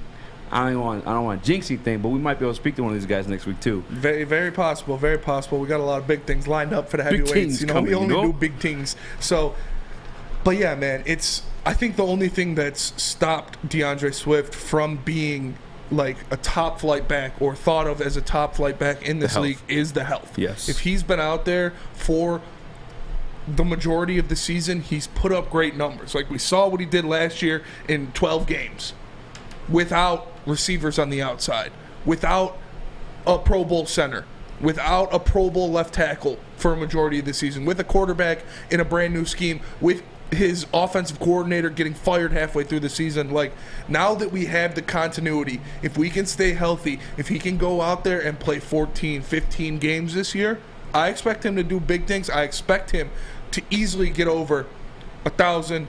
I could see him going for 1,000 and 1,000 if he stays healthy and plays all season. I can see it. I really could. Yeah, I mean, running the ball is going to be a primarily or focus of this offense. He was at 617 last year in 12 games. Going back to Jared Goff and like where he's been successful is in the play action. So I see Joey 2 times in the chat saying, yeah, Swift expected to have a good fantasy season because he gets targeted in the pass game so much, not because he's an elite running back. Hey, a lot of guys get targeted in the pass game. Don't mean they always catch it. Yeah. Don't mean they're always going somewhere once they do catch the ball. Theo Riddick was never drafted in the second round of fantasy drafts. Theo Riddick used to lead the league in receptions for a running back. He did it for like 3 years. That's true. Like, this guy is more than just a pass catcher. You saw Swift on Angry Runs last year. Yes. Good Morning Football. He'll put his shoulder down. He's a bit more beefy He said this he's year. big. I want to see that Derrick Henry stiff arm out of D Swift. No, got the stiffy. It's really comes down to health. Man. You don't know what to expect from him. It's the sky's the limit, like we said, because we haven't seen him play a full season with a full assortment of pieces around him, with everybody healthy, with a capable offensive coordinator calling plays, with a quarterback who's ready, he's feeling good, he's in the system. Like, I'm excited for it, man. I really am. 1,000 might be a little much, but you we don't know. You never know. He can take over. Like, we saw him taking over games. We saw him having back-to-back 125-plus rushing yard games. Like, when he's healthy, this guy's a menace on the field. And real quick, too, shout out to our family, our chat. You guys been rocking with us since back in Studio B. So I do want to congratulate our guy, I Hate Greg, on his new promotion day, getting paid double, which means you guys, you might be able to cop some of that new merch coming out soon. Oh, yeah, you know what I'm saying? Heavyweights Make got sure you be some on the lookout merch for that. dropping, baby. But DeAndre Swift's looking a little bit beefy this year. Spinny, what do you think he was eating at? Like, how do you get all buffed up like that? Packing on mats like that, he was probably eating a Big Boy. Because at Big Boy, ciabattas are back, baby. Ciabattas. Sunrise ham and cheddar. Sunrise. Chicken cordon bleu. You know what he said? And the chicken club. If you don't want the ciabattas, which I don't know why you wouldn't want ciabatta, you can keep it light and go with their Michigan apple, chicken Caesar, or Greek salad. And don't forget about their hand-dipped shakes, man. They got the cookies and cream. They got the strawberry. That cookies and cream is a hitter. That's my shit right there. I'll go and get one of those any day of the week. Because you heard it here first, folks. Summer just got better at Big Boy. We are the Woodward Heavyweights. We'll be right back. Fellas, let's be honest. We like things to be easy. We like simple stuff, like sports 7 days a week. We like things uncomplicated, like Lady Jane's Haircuts for Men. Open 10 to 8, 7 days a week. Walk in anytime. Sign in, sit down, watch your favorite team play, and before you know it, your hair will be game ready. Open 10 to 8, 7 days a week. Walk in anytime. Lady Jane's Haircuts for Men. It's wicked awesome. I'm John from Better Rate Mortgage, and to me, family is more than blood. That's why I have the biggest family in Metro Detroit. If you're looking to buy a house or refinance and need a loan, come get treated better than family by me and our entire team here at Better Rate Mortgage. We pride ourselves on giving you better advice, better service, and a better loan experience. That's why we are Better Rate. If you're looking for a new mortgage, come get treated like family. Actually, better with Better Rate Mortgage. Visit us at mybetterrate.com or call at 248-480-4467 today. No, I think the sky's the limit. I think that we just have to go out there and get it. It's not going to be something that's handed to us. I think that we just have to have the mentality that, we're all underdogs in a way. I think that everyone can attest to that. So just having that mentality, not taking anything for granted, and just having the mentality that we have to take because it's not going to be given.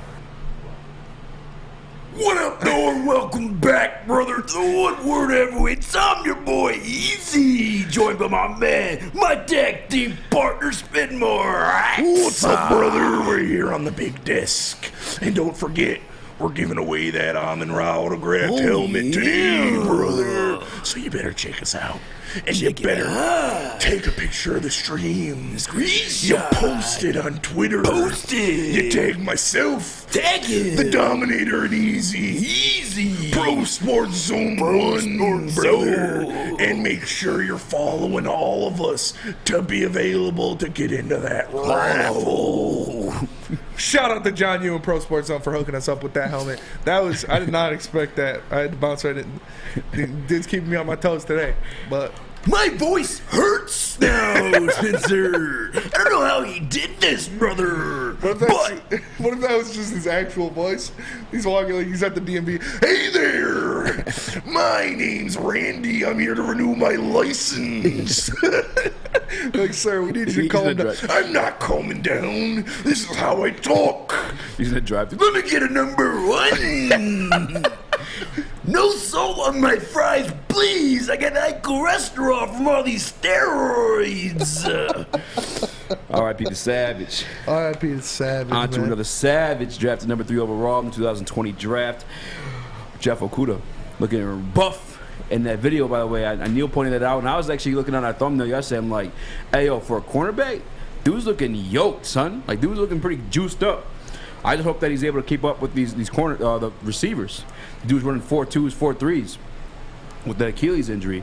But no, man, I mean, this is like I didn't want to do this topic because you put it in the prep yesterday, but I'm like, of course we're underdogs. Like, you know what I'm saying? Without question, we're underdogs. We will always be underdogs. We're Detroit.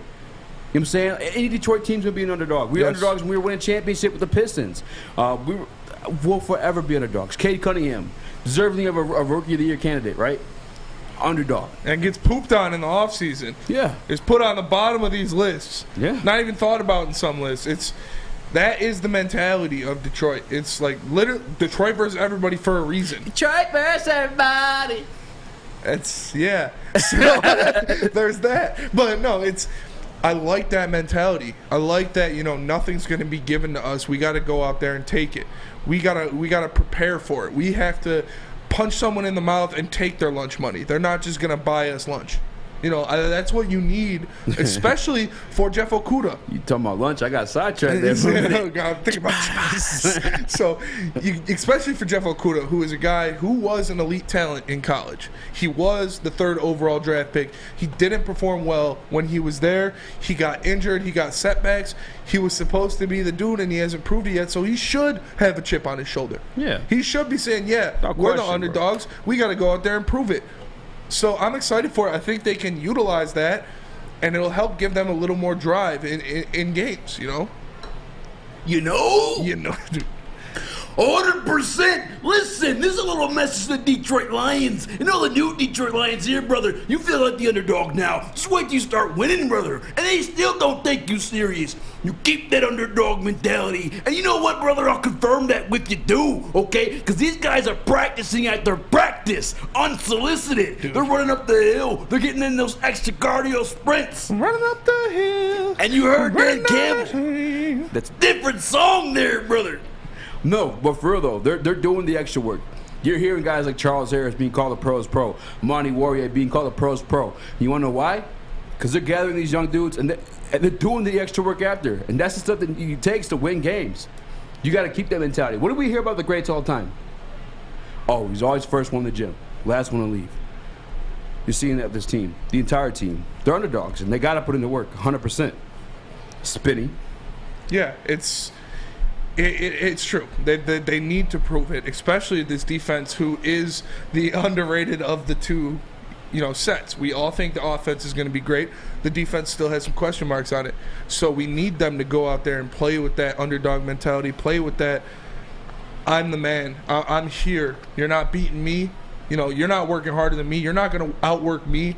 I'm going to be here before practice starts. I'm going to be here after practice finishes. Like, we saw a picture of Tracy Walker and his son running up hills after practice was over. Like, that's the kind of intensity you need when you are slept on, when you are thought of as, what we could say a bottom 3rd defense in the league is what people are expecting out of them.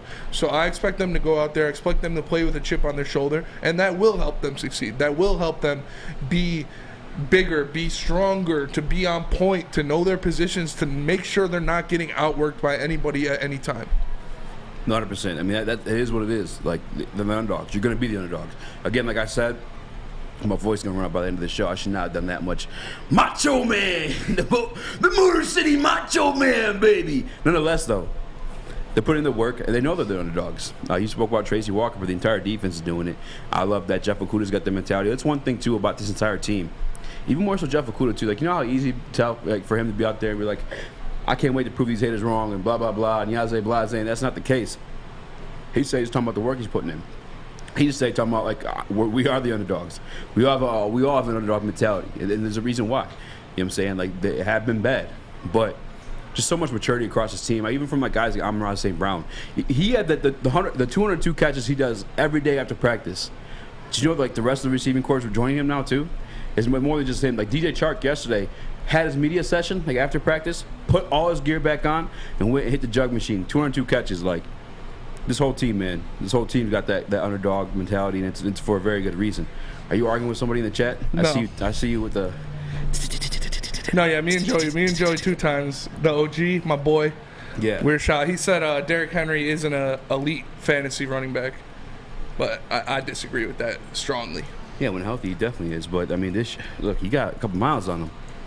He does. And, you know, Tread might run run thin, but whenever he's in there, he's getting you 150 yards and 2 touchdowns. That's a monster performance. He's saying it, though, because he doesn't get catches like that, which I understand. But he'll still get, 4 or 5 catches a game. So, back to this underdog mentality they're playing with. Back to the lecture. You heard Dan Campbell speak to that S.O.L. mentality last week, where he's saying they're using that as a driving force. He says, who doesn't want to come here and change that? Who doesn't want to come here and be the team, be the regime that breaks out of that mold of S.O.L.? So I think this is an addition to that. This is another, like, who doesn't want to come here and win in Detroit, where you're going to be the underdogs no matter what, because it's the Lions. You're going to say, oh, they'll never beat the Packers. They'll never go to the playoffs. They can never win a playoff game. They're Detroit. That gets burned into your head. That is something that can either affect you mentally or push you from behind. Pause. It can either be like, yeah, pause. You ever got your shit pushed in? Shout out Training Day, one of the best movies of all time. But that's it's something that can either affect you negatively or positively. And they are using it in a positive manner. They are using it to drive them. They are using it to go out there and be like, all right, yeah, we're the Lions. You saw it last year. Even when they're losing, they're never giving up.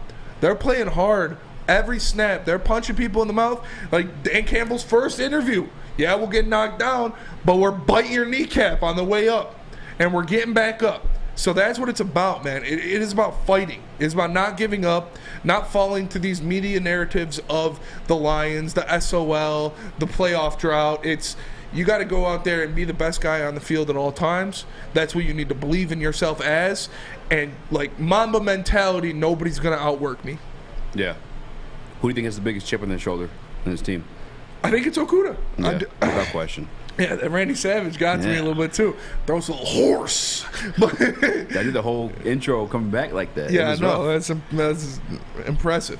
But thank you. It's more about Okudah because he has a lot of stuff to prove still. Yeah. He has to, he's been getting dogged by the fan base, by the media. Man. They're throwing him, calling him a bust already, even though he hasn't really played a whole season. 10 games. Yeah, he hasn't shown us what he can be in this league yet. So I think he's going to go out there and he's going to have that edge that he could, he was the #1 cornerback in the nation. You know what makes me like that going from that to being called a bust probably gives him that drive. You know what makes me somewhat confident in him coming back is how calm he is, man. Like in these interviews, listening to this dude talk, there's no, I don't know, man. There's immaturity where you could say oh, I'm gonna show these haters, but it's it's an eerie calmness. When you got somebody who's like a not a murderer, but just a guy who's fully confident in what he's doing. You know what I'm saying, and the work that he's been putting in, and that's what he's been attesting to this entire time. I'm putting in the work. This is kind of a corny way to compare it, but it was if you watch that video where I grapple a stick and we're doing the pre-show or the pre-fight interviews or whatever, and you guy interview me, you hear him, he's like, well, you're calm. It's I'm confident in what's about to go down. You know what I'm saying? I've done this routine millions of times with guys that come in, don't know what the hell they're doing. And Jeff Okudah's got that confidence, that eerie calmness about him, to where it reflects on me as a fan, as a watcher, and another thing is you saw him putting in the work this entire time, and. Well, I guess he had his injury before Romeo Okwara. When did Okwara get hurt last year? Do you know what week? I don't know what week exactly. I know it was pretty early, though. I'm going to look right now. Nonetheless, though, I feel he's back. fairly early. Romeo Okwara, I know it's a bigger guy. Let's see how long he was hurt or when he got hurt. But I know it was after Okudah, but I just want to know how much longer after him. He played 4 games. Yeah.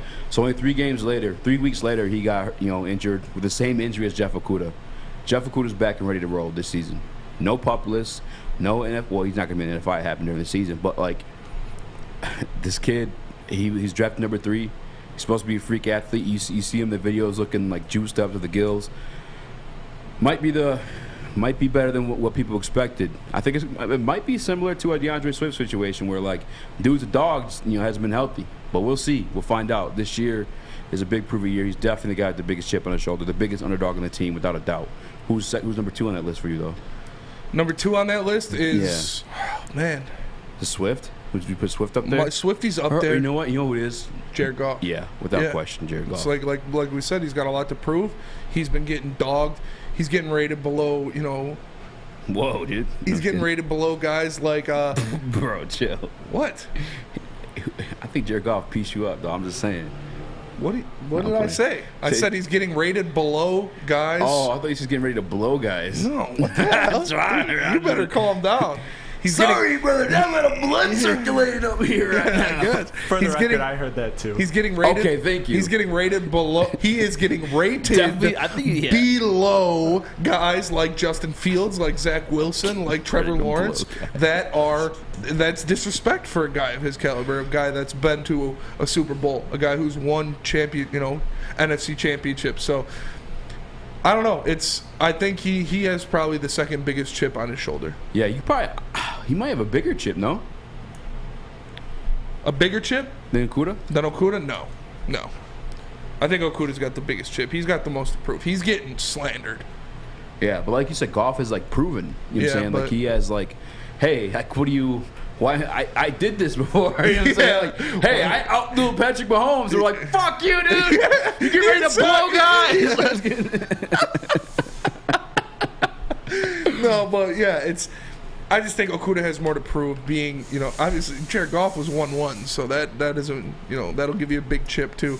But Jared Goff has, someone say chips, proven it before. Jeff Okudah hasn't played enough to prove anything. He hasn't played enough to prove he's a bust or if he's great. As sus, you got a bit of outsider's perspective because you're you're growing into your football fandom. Who do you, after hearing a little bit of the stories and this past couple weeks, who do you think has a bigger chip on their shoulder? Oh, you're muted. You're muted. Make it a poll too. Oh yeah, that'd be a good poll. All right. Yeah, I'll do a poll. How many guys do you think he's getting ready? How many guys does Jared Goff need to blow? All right, you have to go all the way. But no, I think it's definitely Okudah, just because Goff can at least say at the end of the day he went to a Super Bowl, and that's something that not a lot of quarterbacks can really say. And granted, of course, all the arguments are understood. He needed the right team, all of that. But I definitely think it's Okudah because I think that bust mentality is a real thing in all sports really in general. And when you're drafted as high as he was, and again my football acumen is not top tier, but I know who Deion Sanders is and I know what kind of comparison that weight holds. So for those kind of comparisons to be levied on him. And coming back from Achilles, there's just a lot of pressure, and football money, that money is not guaranteed like the NBA. So lots of pressure on him. He's clearly number 1 to me. For sure. He's Jared Goff is going to get a contract after this. It's not going to be for as much money as he got paid, but 100%.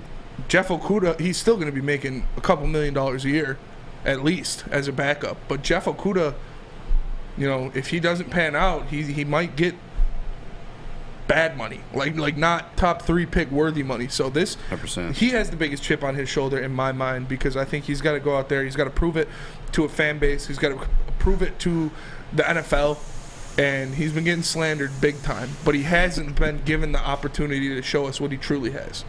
Yeah, I mean it's a tough toss up, man. It's I don't know which one to. You laughing at the Madden rating? Yeah. Oliver said Young Sus' Madden rating is 69.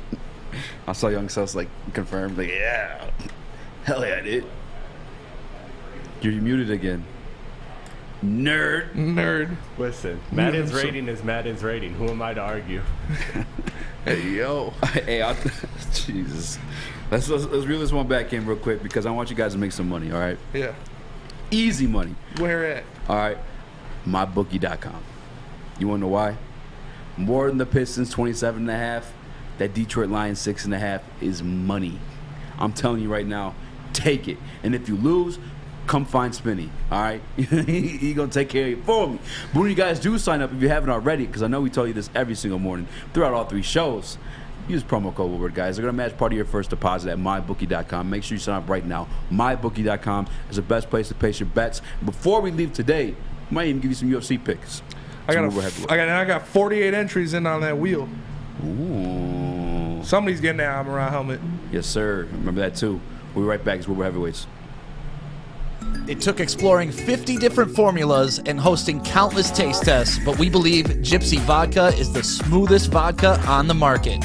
Don't believe us? Ask the owners. We're Mike and Adam Kazanowski with High Five Spirits Distillery. We're in close to about 1,200 locations throughout Michigan. We wanted to create a brand that was geared more towards freedom, love, adventure, and at the end of the day, we really wanted to tell a story that inspired other people to take risk, follow their dreams, whatever that might be. Hey, it's Scott from the Woodward Bet Show. Hey, we're excited. It's Thursday. The Rocket Mortgage Classic is in town. So listen, we'll be talking a little bit about that. We've already gave some of our predictions over there at 4:30 at the Woodward Bets YouTube page. You guys got to make sure you check it out. You also got to make sure you check out oddstrader.com. It's got live scoring, play-by-play updates, the best place to check all the odds at the sports books right in the palm of your hand. But hey, let's get back to some winners. We need to get some winners. We need fun coupons. Let's go with the Indians today. Tristan McKenzie only gave up 1 earned run his last 26 innings. Sounds good to me against a struggling Red Sox team. Oddstrader.com, Woodward Bets. Check it out. Guys, the Academy of Warren. Make sure you check it out. This is a brand new state-of-the-art dome field house that's regulation basketball court, volleyball court, and a soccer field. Also can be used for 7-on-7 football. They have AM and PM latchkey, small classroom sizes, learning street, a futuristic media center, free breakfast and lunch. You know, we messed with that one right there. Home for different curriculum, academic games, and K-8 athletic. Enroll today at academyofwarren.net. What up, though? Hello. Welcome back to the Woodward Heavyweights. I'm your boy Eazy, and we're joined by Scott. What up, though, Scott? What up? You on the air or something? Yeah, we're live on air. Say what up. What up? Yeah, just calling to see if you want to come watch the fights tomorrow. I'm down. Who do you got winning? Nunez. Pena's kind of a joke. I'm going to call you after the show. You got Kai France? Kai France. Oh, yeah, Kai France or Brandon Moreno? I got a weird feeling. I feel like Moreno, he's gonna try brawling it. I think Kara might be one of the hardest hitters in the division. I don't know if he's going to get finished, but I think I can see him getting dropped once or twice. I'm with you. Actually, I got one last one. The Dagestani, Ankalaev. I think he's going to sleep Anthony. I got Ankalaev. Me too. Because I think Ankalaev is kind of busy. He'll just if you're not going to go at him, it's going to be a boring fight. But I think Smith will go at him and make it pretty crazy. 100%. Let me call you after the show, though. Burns is going to win too. All right. I'm going to call you after the show. For sure. For sure. Welcome back to Woodward Heavyweights. I'm your boy Eazy, joined by my man Kung Fu Spinny. What up, though? Scott and Young Sus in the TD booth. Yes, sir. Funniest comment come through during the commercial break here because Oliver Arnold's confirmed that Young Sus is a 69 in a Madden video game. And then following that one, Red come through with, but his blowing's a 99. Hey, yo. Which I feel like if you had no other rating, which you probably don't, 99 would get you a 69. Yeah. If that's the only rating. That's fair. Everything else is 0. 100% day. But we got a special guest, a third heavyweight, if you will. Joining us today. His name's Sean Murphy. Murphy. I'm just sitting here like, what the is going on? This guy freaking answering calls. Yeah, I know, air. right? What a chump. Oh yeah, it's easy. You guys are in the main studio. That doesn't change who you guys are. But it's facts. It's good to see you guys, my boys. It's about time. And you don't got to use the bleep button on the show. You can let it fly. He likes that button. I can let that shit fly. You can let that shit fly, brother. Look at that. We don't give a flip.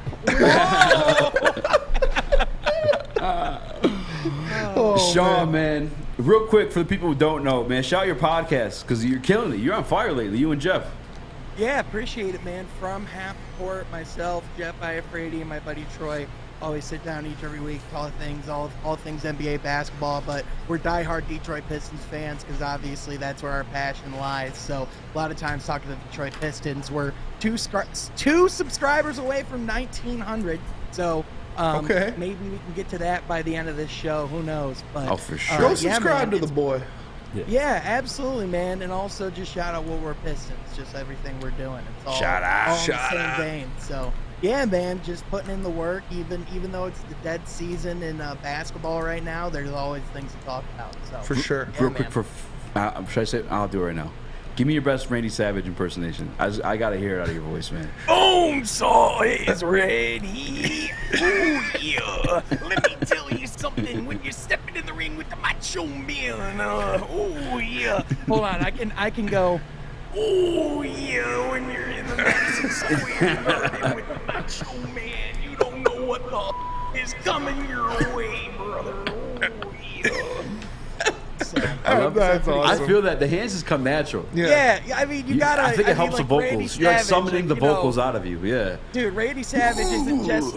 Dude, he isn't just the voice. It's the persona. It's every 100%. piece of it, so. For sure. Yeah. So we're just gonna start it off hot. Important question because we know you are a Lions fan as well. Maybe not as diehard as you are a Pistons fan.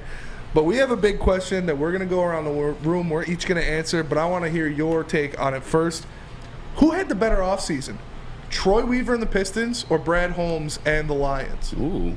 Man, that's tough because when you look at what both teams were able to pull off in the sense of getting that level of talent, I'm going to say the Lions from the S.O.L aspect of just the quantity of guys that they got, just because of the fact that they got not one but two great pass rushers. They dramatically upgraded their wide receiving core. I think for the Lions, I think that was just huge momentum to get that type of talent in the draft, whereas the Pistons, I think no matter what would have happened this offseason, we had Cade Cunningham. So I think everything that we had happen was just addition. It's just an insane luxury, and they both had great off seasons, but like I'm just going to give the edge to the Lions just because this is a team that just direly needed that type of momentum, right? Especially with the everyone buying in with the record that we had this last year. I mean, to be able to get the best player overall in the draft, I mean, consensus number one player on everyone's board, be able to fall to you at number 2, and then also to be able to make your own luck.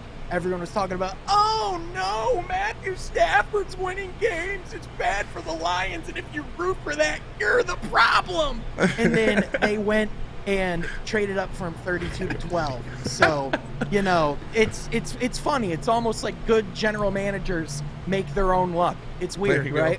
Yeah, that is pretty weird. Good general managers do make their own luck, but I'm not a fan of PDA, and when people dig out of Matthew Stafford, just wasn't a big fan of that. I ain't gonna lie. Who do you think had the better offseason? Who I think had the better offseason?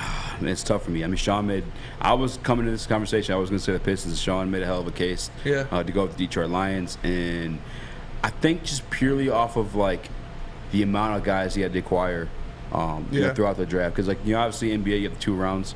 NFL is a lot more to go deeper in. And you know, Brad Holmes did that. Deeper. So, got nice and deep block with them picks, you know what I'm saying? Yeah, see, I'm actually going to go Pistons. Because I'm not going to hold it against them that there's only 2 rounds in the NBA draft and there's so many rounds in the NFL draft to get talent. But I like, obviously, they got the best guard in the draft.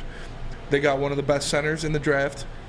And I like the pieces that they got, even though people are talking about they didn't do, like Alec Burks and Nerlens Noel are good pieces to bring in to mentor these young guys and then can get shipped out for other draft picks or other things at the end of the year or close to that trade deadline. So I like a lot in what Troy Weaver did. And Cade Cunningham getting buff helps them own the offseason. Like, that dude's great. Oh, yeah. Sus. Actually, Sus, you're not a real big football guy yet.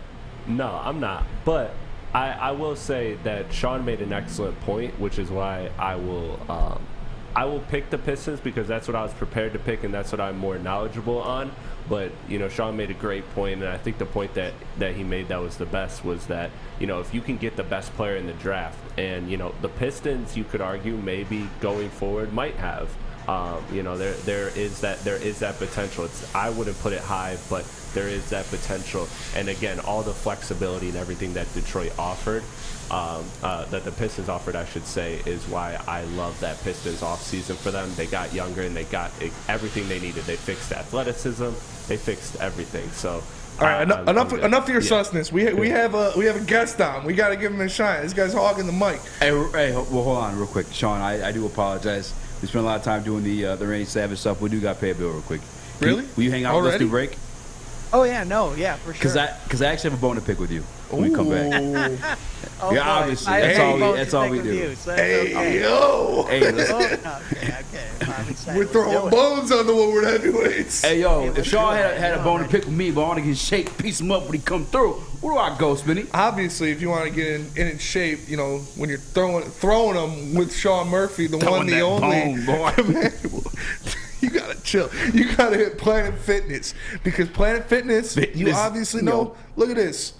We're coming live from the Planet Fitness studios at Woodward Sports, and right now for just $0 down and $10 a month, you can get your Planet Fitness membership. No matter where you are, there's a Planet Fitness nearby. So if you're driving down Woodward on the way to the studio, you'll see a couple of them on your drive here. So you can join in club or online at planetfitness.com. And remember, until the end of August, high school students can work out for free with the summertime pass. So go check out Planet Fitness, where your fitness is essential. We are the Woodward Heavyweights, and we'll be right back with Sean Murphy after this. At work and at home, we're there with smarter security solutions. Featuring complete automation with customized alerts and more. For over 90 years, we've been the company that's been counted on to protect what matters most, all with personalized service and care. Right now, for a limited time, receive a free video device plus free installation with a new home system. Guardian Alarm. We protect Michigan. When you need apparel, there's only one place to go. Big Frog in Novi. With no setup fees, no artwork fees, no minimum, and a 24-hour turnaround, you can have your whole team outfitted in no time. Embroidery, direct-to-garment, vinyl, and screen printing, Big Frog has it all in all the styles you want. So whether it's a sports team, fundraiser, school event, or corporate needs, Big Frog is your one-stop destination. Visit bigfrog.com/Novi or call 844-4-BIG-FROG. Hot mics. Our friends at Alt Equipment, oh my, I hope that was not in the mic. It definitely was. Our friends at Alt Equipment know that when it comes to getting your job completed on budget and on schedule, uptime matters. That's why Alt Equipment is partnered with the biggest names in construction. The most diverse rental fleet in Michigan. There's nothing your project can throw you that Alta can't handle. Give them a call today at 844. Go to Alta today. Again, that's 844. Go to Alta today. Alta Equipment. What time matters? Uptime. What up, though? Welcome back to Woodward Heavyweights. I'm your boy, Eazy Jordan, man, Kung Fu Spinny, a.k.a. Spin More. What up, though? And we got a special guest joining us, Bring in the boy. Murphy. If you smell what the rock is cooking. That's what's up, man. Sorry, you That's just got me fire. on the wrestling He is the vibes GOAT. right now. You're good, bro. So what is this bone you got to pick with Sean? All right, Yeah, Sean. what is it, man? What did I do, brother? I don't know, man. This is what you did, man. I shared a video in the chat, all right, of young Jalen Duren, the youngest guy in the draft. Oh, go ahead. You go ahead and put him back on. Sean was, yeah, you're good. Just because he was talking his mess. So I shared a video of young Jalen Duren getting it in, all right, through a couple of dribbling skills and you know, shooting the long range. You know what I'm saying? Spreading the floor a little bit. And I was like, hey, you know, is this guy going to start spreading the floor? Is Coach Sheedy going to come through and help that? And then you go and disrespect the number. Brother, you go and compare him to Andre Drummond. No, let me give the context because here's what happened. In your tweet, you were not framing it like you were asking, like, oh, is this guy going to develop the three-point shot? You're like, oh, this guy's going to stretch the floor? It was a 15-second Instagram reel. He took one shot, and he dribbled the ball for 10 seconds of it. All I'm saying is that Jalen Duren's the youngest player in the draft. We literally haven't seen him play in an NBA game yet. He's going to have to come in and earn his right. And even then, in his first year, if he's going to shoot a three, it's only because the shot clock's winding down and the ball happens to be in his hands. The reality of it is he's going to have to earn that, and that's going to take a few years. I mean, he's the youngest guy. He has a lot of talent. He has a good form. I like his dribbling. He's extremely raw. My point is I don't think he's at the point yet where we could say, oh, this dude's going to stretch the floor. I didn't say it was a question. Play the video, but I brought up overlay it. Andre Drummond because this was something that we saw with him each and every year. And I know for me, I fell for it a lot. Man, like, oh, Andre Drummond's going to evolve and change his game. Now, Jalen Duren, they're different type of guys. The dog is different. It's more sus with the camera changes. Yeah, that's where the little sus comes That's always young sus. That was unsolicited, brother. Okay. No, you got to overlay it. Click the little 4 next to it so the camera's still going. This guy's sus, He's man. learning, man. He's learning. Click the little 4. By the way, you know what's one? There we go. Now you can talk, Sean. Okay, there we go. By the way, one thing about Sus, I feel like he looks like Neil Rule in his college years. Anyway, we're looking at Jalen Duren taking jump shots. I feel like in the mid-range, that's actually something that we can see him do quite a bit. But this isn't the clip that you sent me. The clip that you sent me was him taking three-pointers. Now, this is the type of stuff that I feel like he can actually develop, and we could perhaps see a little bit of year one. I think what you saw of Duren in Summer League was the more talent that he had alongside him on the court, the better he was. So luckily for him, when he goes to the NBA level, he's going to have Cade. He's going to have Ivy. He's going to have guys like Killian Hayes. He's going to have guys like Sadiq Bey. So he's going to have more playmakers that can help him. It was when he was the primary option that he was struggling. So I'm interested to see how guys are going to defend him, especially since he's the youngest guy. A lot of things you see with big men that are really young, they struggle with foul trouble, and just like guards, they struggle with turnover. So that's going to be the big thing is, can he limit those turnovers? Can he stay out of foul trouble? And can he get rebounds and hustle up and down the court? That's what's going to be the thing that's going to earn him time this year. Yeah. So I'm excited. Cancel Sean, by the way. That's because that video that we just showed was courtesy of Pistons Talk. I saw him post that on Facebook, and I asked him if he could send me the video so we could play it on the show. And that's like what Sean said. That's what I like to see. That one of my favorite things that we saw out of Jalen Duren during his summer league run was that first game he had that turnaround like 15-footer fadeaway that it didn't go in, but it looked good. It looked clean. There were no hiccups in the jump shot. Looked comfortable. Yeah. So if he can do that, I'm not saying he's going to stretch the floor and knock down threes yet. You know, eventually, like you said, he's the youngest player in the draft. He's only 18 years old, so he can build up to that. But if even this year he could come in there and hit that 14, 15, 16-footer with somewhat consistently, that takes his offensive game to an entire another level. And that creates problems with him because, like you said, Sean, why we brought him in was for the defense, for the rebounding, being that guy in the paint, being a monster down there. So I'm excited. If he can provide that offensively, that's a 10 out of 10 pick. Well, and the thing is that he already provides so much value because even if he doesn't ever develop that shot, like let's say that mid-range, even though like I think it has the potential to be a really solid mid-range shot, let's say he doesn't develop it, right? He still can be a really solid rim runner and a lob threat. He's still a guy that if he gets close to the basket, he's really strong and can finish. I mean, this is a guy that's going to be 19 years old and is 250 plus pounds. His frame is massive.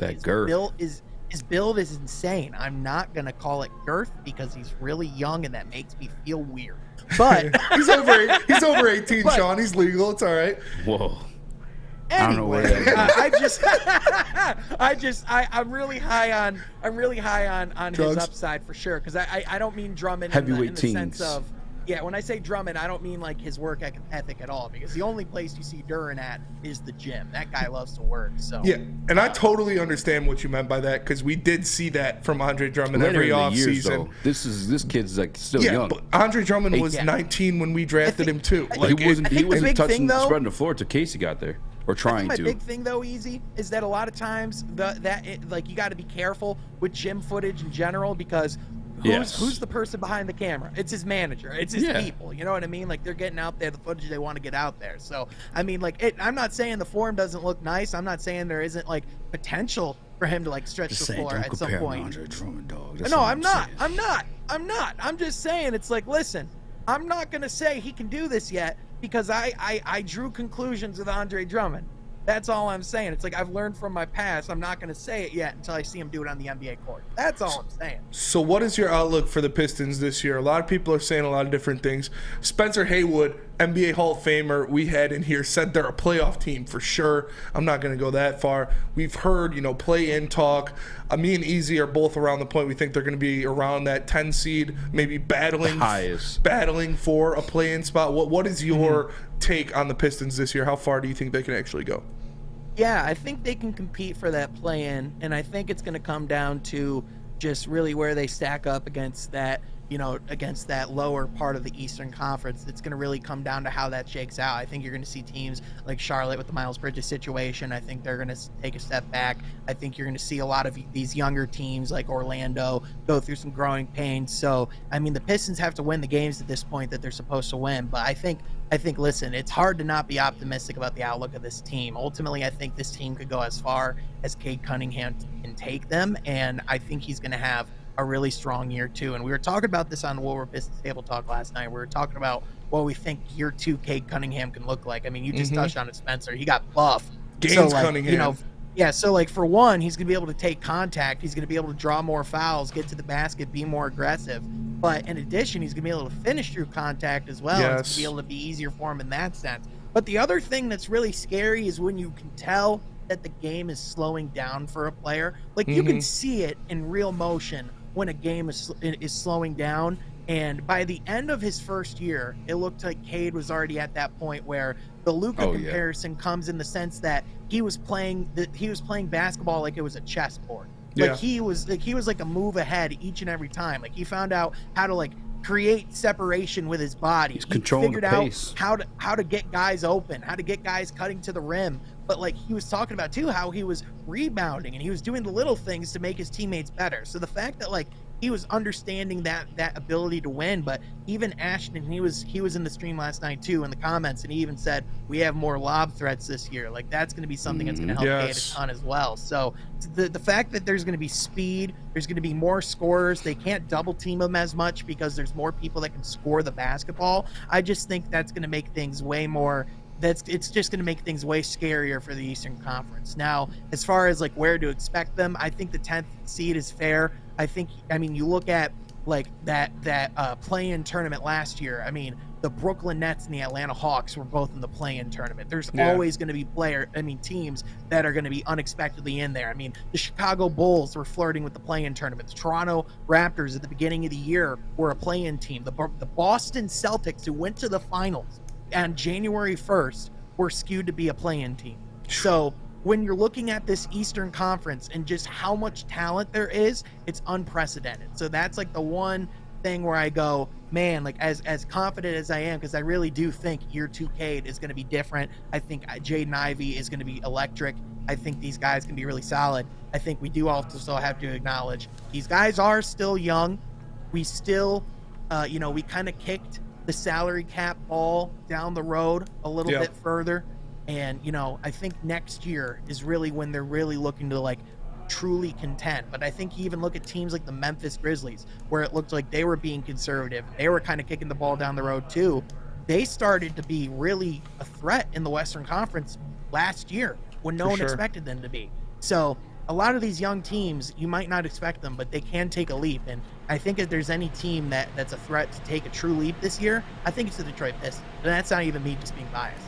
I agree. Sean, we do have to pay some bills. Do you mind sticking around for one more segment? Can we get a hold of you for one more? Man. For my boys, without a doubt, man. My dog. That's my guy. Great Pistons mind, Sean Murphy. He's going to join us after this break again. Make sure you guys check out From Half Court and the Woodward Pistons, all the great things he's doing over there with our own Jeff Frady, with Detroit Kool-Aid, with the whole gang. Make sure you check them out. But first, Eazy, man. After, it's Friday. Let me you drop a probably boat. Get a little loose tonight. Got a boat, okay? What you about to do tonight? Man, you already know. I'm about to get off this stage. Okay. I'm going to grab me a molly. All right. And I'm going to pop it open. You want to know why? Hey, yo. It's official drink of summer. The mulligan, made with gypsy vodka. When you're out in the golf course, hanging out in the backyard, the mulligan's calling your name.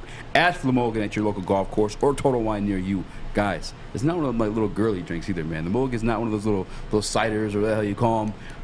It's 8% alcohol, okay? It gets you where it needs to be quicker than all that little girly stuff. Make sure you guys check it out. The mulligan at a Total Wine near you is what we're having. We'll be right back with Sean Murphy. Life is full of hard choices. We're here to make one of life's biggest decisions as simple as possible. My name is Christina Gennari, and for over 20 years, I've helped hundreds of families buy and sell homes. We cover all of Metro Detroit and more, from large luxury homes to starter homes. We will work hard to make sure that you get the home of your dreams. So if you're in the market today or even thinking about buying or selling in the future, make the obvious choice. Christina Gennari, the obvious choice in real estate. Visit us at soldchristina.com today. Ciabattas, summer salads, and dip shakes. All at Big Boy. Try a chicken club, chicken cordon bleu, or sunrise ham and cheddar. All on our grilled ciabatta bread. Or keep it light with our Michigan apple, chicken Caesar, or Greek salad. And don't forget to cool off with a frosty hand-dipped cookies and cream or strawberry shake. You heard it here first. Summer just got better. Ciabattas. You guys, look at me. I know you're looking at the screen and you see this big, bodacious, beautiful, bronze boys chilling in this chair, but what it is, it's all thanks to Chili Pepper saying, because I once was Sean Murphy's color. I was a white man. But it's all thanks to the hottest bulbs and the hottest deals and the darkest tans at Chili Peppers Tanning. And right now, guys, they'll be all competitors by $5 when you join that Pepper Club. Make sure you check them out. It's Chili Peppers Tanning. Check them out. What up, though? Welcome back to What We're Heavyweight. Sean, we got some comments in the chat, man. But Listen, I'm your boy. man, I know I made Casper look like he went down to Chili Peppers, okay? I get it. But we don't have to talk. I just adjusted the lighting to make it compensate a little bit more so I don't look as, like see-through-esque, but it's not going to change. I'm pale, okay? I'm Irish as hell. My name is Murphy. It doesn't get more, I have the red hair going on. So this is who I am, okay? Accept me for who I am. Don't let them pale shame you, Sean. It's all right. Dude, I swear, if I went to Chili Peppers Tan and hopped in one of them booths, I'd get sunburned. I don't know how, but that's just how I function. You get booth burnt. I'm not meant to look normal, but yeah. I think you look good. I want to make a bet with Sean that if he loses, he has to go tanning for 30 days straight. All right, bet. What's that bet contingent on, Easy? What you got? I'll think of it. I'll let Spinny ask a question. I'll jump up a bet. I thought you had something ready to go. I thought you seemed confident, but man, I got a question for you, Sean. Breaking off of what we were just talking about, but first, before we dive into that, guys, this is the last chance. Next segment, I'm spinning the wheel. I got the wheel right here. I've been entering all the names to give Rachel away. Spin the wheel. Yeah, like that girl from Wheel of Fortune. Yeah. No, but we're giving away that autograph helmet next segment. So make sure that you screenshot this screen and tag us all. Tag Pro Sports Zone 1 on Twitter. Must be following all of us to be entered. So make sure you get in there before it's too late. Now, Sean Murphy. Yes, sir. Shawneth Murphith. That's my name. Before we went to break, we were talking about Cade Cunningham, how you think he's going to take a big step forward in year 2. I agree with you. I think all the signs are there. Like you said, I brought it up a lot too whenever I would talk about him. The build helping him finish through contact. That's a big thing. Getting more calls because he's not a rookie anymore is going to be a big thing. Being healthy from the beginning of the season, playing all year, is going to be a big thing. When we added Marvin Bagley and he had that lob threat, he was going for 22, 7, and 5 a game. Having multiple of those is a big thing. Having guys like, Hamadou getting more playing time, Isaiah Livers getting more playing time, drafting Jaden Ivey, these threats in transition will be a big thing for him. Is Cade Cunningham a year 2 All-Star? Does he make that All-Star team next year? I think he very well can. Yeah. I mean, first of all the year 2 projections of what Cade can be, I don't think they count in the type of person and the type of character that Cade is. I mean, first of all, I think with the foul trouble stuff, or getting to the line, I think a lot of that too is experience, and a lot of it is learning how to manipulate the NBA game and learning what NBA refs are looking for when calling fouls. So I think a lot of that experience helps him in that as well. But I think a lot of it is you just saw how comfortable he was with scoring the basketball. Now you're going to have guys that can actually space the floor. If you have Sadiq Bey get more open shots because of the fact that Jaden Ivey is creating his own offense as well, you're going to see more and more assists as well. I mean, how many potential assists did Cade Cunningham have last year? He was actually ranked first in rookies in potential assists. It was almost double the next person. It was insane. Yeah. His potential assist numbers that he had this last year. So imagine if he had guys that could actually knock down a damn shot. So no harm or no foul to guys like Frank Jackson, but to be able to have a guy like Isaiah Livers from day one that can come in and be a bigger piece in the rotation. To have a guy even like Cade as well. I think he's going to shoot better this year as well because he's going to get more open looks and he's going to play a little bit more off the ball too. So I just think in a lot of different ways this offense is going to be more dynamic, and I think part of that is I think you're going to see Cade take a year 2 leap that was very reminiscent to what we saw from Ja Morant and Luka Doncic, where those guys, after their first year, it was like, man, these guys could be stars in the next 5 years. And it was like, oh, they're here now. They're ready now. That's going to be Cade to me. 100%. And in the chat, I got to address Joey 2 times, so what Eazy. Spencer, every time we talk about Hamadou, he says Hamadou. How's Hamadou? I don't know. I like it. Hammy. Dude, my favorite. It's like Hamadou. Detroit Dabber 313 said he may not have pigment, but he has heart. There we go. I appreciated that. I was like, you know what? That's exactly what I'm saying. That guy gets me. Sean, your scouting report would be, good team guy, has a lot of heart, plays hard, high motor, yeah. Real he good. Can't tan worth shit, but you know what? He'll go out there and take one for the team. Has to work at an indoor gym. No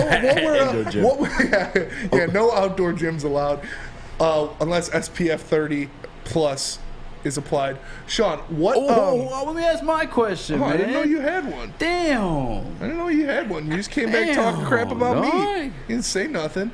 I was going to ask him what his bones to pick with you are. Oh, well, before we get to that. It's about me. Okay. Let me tell you guys about. No, I'm joking. Easy's question anyway. Who do you? All right. So say these guys do hit a play-in peak, or we're hitting that 20 over that 27.5. Who do you think has the bigger impact on winning this year in the rookie year? Because I know Jay's probably gonna get the most usage, obviously being a guard, but obviously clearly last year Cade's numbers jumped when he had a lob threat in Marvin Bagley. You know what I'm saying? So Jalen does offer that. And on the defensive end too, actually having a 7-footer down the paint. Who impacts his team more on the winning side in the rookie year? Would it be Jaden or Jalen, in your opinion?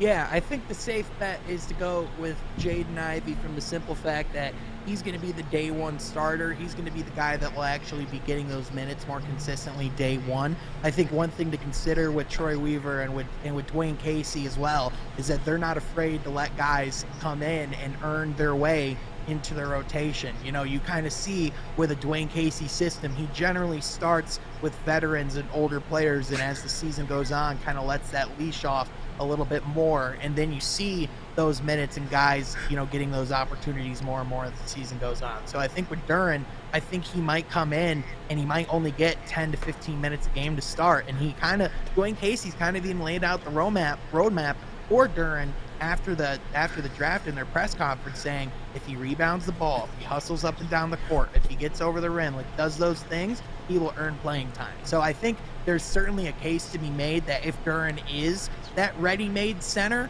that can come in and protect the rim and do those things, like you said, I think you can certainly make that argument that he might affect us and take us to that different level and help us win more games consistently. But I think the other thing is you have a guy like Nerlens Noel who is going to come in, and he's a guy Ashton was even talking about him last night, bringing up the potential of him starting. So I think he will. That's how high, those guys are. I still think, in my opinion, I see a Bagley Stewart starting. You clowned me when I said Nerlens Noel was going to start. Here's the thing, man. I truly forgot the fact that, no, I'll admit when I'm wrong. If Ashton is saying that he could be starting, I'm gonna defer to Ashton. But at the same time, my one thing with Nerlens Noel, I think the goal for him would be by the end of the year to be the third center, to have Duren and Stewart kind of be running that front court a little bit more.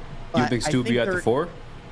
I think the hope would be for Stewart to end up at the 4, but I think it's important to remember that Summer League was his first reps at the 4, and that's why he went to the Summer League, was to get those first reps. So I think there's certainly times where maybe they test that in second quarters in games, or maybe in third quarters in games. But I think, it's going to be one of those things where I don't know if they're going to have him just start with that day one, just since he has to learn that position on the NBA level contest a little bit first too, Yeah, definitely. And I agree with that. I think the goal is to have Duren be the starter, but he's definitely not ready for that just off the rip. I like Nerlens Noel, what he did in New York. The guy is a legit NBA defender. He is a legit NBA rebounder, and that's a lot of what we needed. So we do got to make some money. Athletic too. Very athletic. He just has skills, good fundamentals. Has played on winning teams, and he's from that Oklahoma City culture.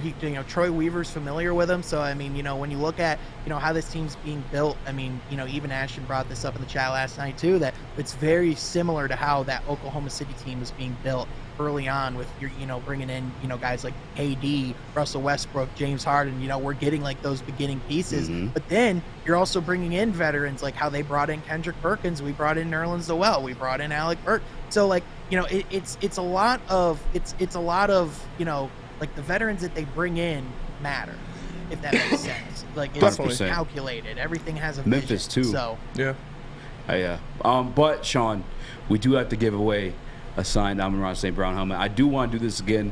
I heard you got some bones to pick with me, so I'd love to do this on your channel, man. Maybe we go. You are a worthy punching bag, I will say. You know what I'm saying? So. A worthy Dad? Wow. No, I'm kidding. It's a joke, but no, it's all love, man. Hey, maybe we make this because I get off at the same time every week, so maybe we make this a Fridays thing. I come on and it's Friday night fights with Sean versus the heavyweights. Hell yeah. Fridays with Murph. Fridays with Murphy. 100%. Yeah, it'd be fun. If you grew up and your dad was punched on you, Spenny, where's Jesus, man? What's a way to help you get over that? What's a platform you can watch and check out? First of all, are we bringing Sean back, or we just letting him go like that? We're letting him go. He's gone. Well, shout out Sean Murphy. You got bills to pay. Make sure you guys check out From Half Court and Woodward Pistons, everything they're doing over there. Some great content over there. But check it out. If you're getting clowned by Sean Murphy because you thought Nerlens Noel could be the starting center on this team, you might need some help. And the Sports Marketing Agency is the perfect place that can help you, because the Sports Marketing Agency helps spread awareness about mental health and substance abuse. Their new podcast, This is the F Word, helps spread awareness about fentanyl and other addictions. Shout out Sean Jordan. He's doing something great for the community and everyone everywhere. They record these podcasts right here at the Woodward Sports Desk. So go to thesportsma.com if you're struggling or know someone who is. We are the Woodward Heavyweights. We'll be right back. This is your last chance. Get those screenshots on Twitter if you want to be entered for that Amon-Ra helmet. Hi, my diamonds. It's Crystal with an X. You want to get hot and perfect like me? Here's my super easy routine. Drink at least a gallon of water before you wake up. Attach a weight to everything in your house. Hello? Sell your car and just sprint everywhere. Scream when you exhale. Don't follow Crystal with an X. Do your own thing at Planet Fitness with tons of equipment and free fitness training in our clean and spacious clubs. Join now for just $10 a month and cancel anytime. Detroit's downtown summer playground is back. Open all summer long, the Monroe Street Midway. Enjoy roller skating, free Wi-Fi, food trucks, art installations, and so much more. Don't forget to take advantage of the basketball court, putt-putt, and, of course, family programming all summer long. All art installations are done by Detroit artists, and it's a fun, safe event from people 1 to 100. Go to deckedoutdetroit.com. What's going on, everybody? It's Spencer for the Foaling Warehouse in Hamtramck. You know it. You've heard of it. It's the home of the original football bowling pin game called Foaling. Multiple different ways you can play. They've got $12 open unlimited play week. Stay there open until close. Have a good time. They also have private lane reservation. $120, 10 to 12 people. You get your own lane. You can bring in any type of food you want. And if you get thirsty, they have a $2 mystery beer vending machine. You put in $2, pops you out a good beer. No hassle. No fuss needed. If you want to make a decision, they have multiple fully loaded bars for you to choose from. So come on down and check them out in Hamtramck at the Foaling Warehouse, or visit them online at foalingwarehouse.com. What up, though? Welcome back to Woodward Heavyweights. I'm your boy Eazy, Drew Bone, man, Spin More Rex. What up, though? We got Young Sus in the TD booth. And now I'm checking for any late entries here. Entres. I don't see any. Well, with that said, it's time! We are raffling off the signed autographed helmet by Amon-Ra St. Brown. You think it's a show? Let's see. Go to my solo cam. I just want him to see that we're doing. I got the wheel. I got everybody entered in there. You got the wheel. My man, Spinny. Spinning. Wheel is spinning. Spinny is spinning the wheel. I never thought I'd say a cornier thing in the last. The winner is a name you can't pronounce. Aaron the Dad. Let's go! Aaron the Dad is the winner. That is Aaron the Dad on Twitter. The Fat American Jesus. Fat American Jesus. Fat American Jesus Fat American on Twitter. Jesus. That man is a huge supporter to the show, so we definitely appreciate that. We appreciate all you guys for entering and checking us out, making sure you did that. Aaron, DM me on Twitter. Send me your information. I will get that over to John Yu, and he told me he will get that shipped out to you on Monday. So we appreciate, again, all of you guys for entering that. And keep an eye out, because Heavyweight's trying to make this thing. We might be doing one of these a month for y'all. Heavyweight teams, you know? Might be doing one of these a month for y'all. Maybe the last week of every month. Yeah. We can do something like that. Idea. So the last week of August, we might have a little something else nice to give out to y'all. Shout out again to John Yu, to Pro Sports Zone for hooking us up with this helmet to give away. And again, the winner is Aaron the Dad on Twitter. I don't know what his name is in the YouTube chat. I think it's Aaron he's Tackett. In there, is it Aaron Tackett? Yes, sir. For sure. I'm gonna DM him in the show. I'm gonna DM him real fast and let him know he won. And yeah, we appreciate all you guys for supporting us. This was our first full week. Our first full week of Heavyweights on the main channel, and I think it went well. 100%. In terms of competition, what show do you want to take down first? Like, what numbers are we trying to reach first? I'm going right for the head. What's that? Going right for the throat. Give me those morning show numbers. Give me the morning show numbers? Give me those Adam Bay doing numbers. Yes, sir. We're going right for the throat. You got to shoot for the top, no matter what. So we're coming for you. We're coming. All right, man. He's coming. Everybody's coming. No, I'm excited for it. I really like the crew we got here. You know, once we get Cheese Nips back on a regular basis, Young Sus is holding it down in the booth. He's doing a good job.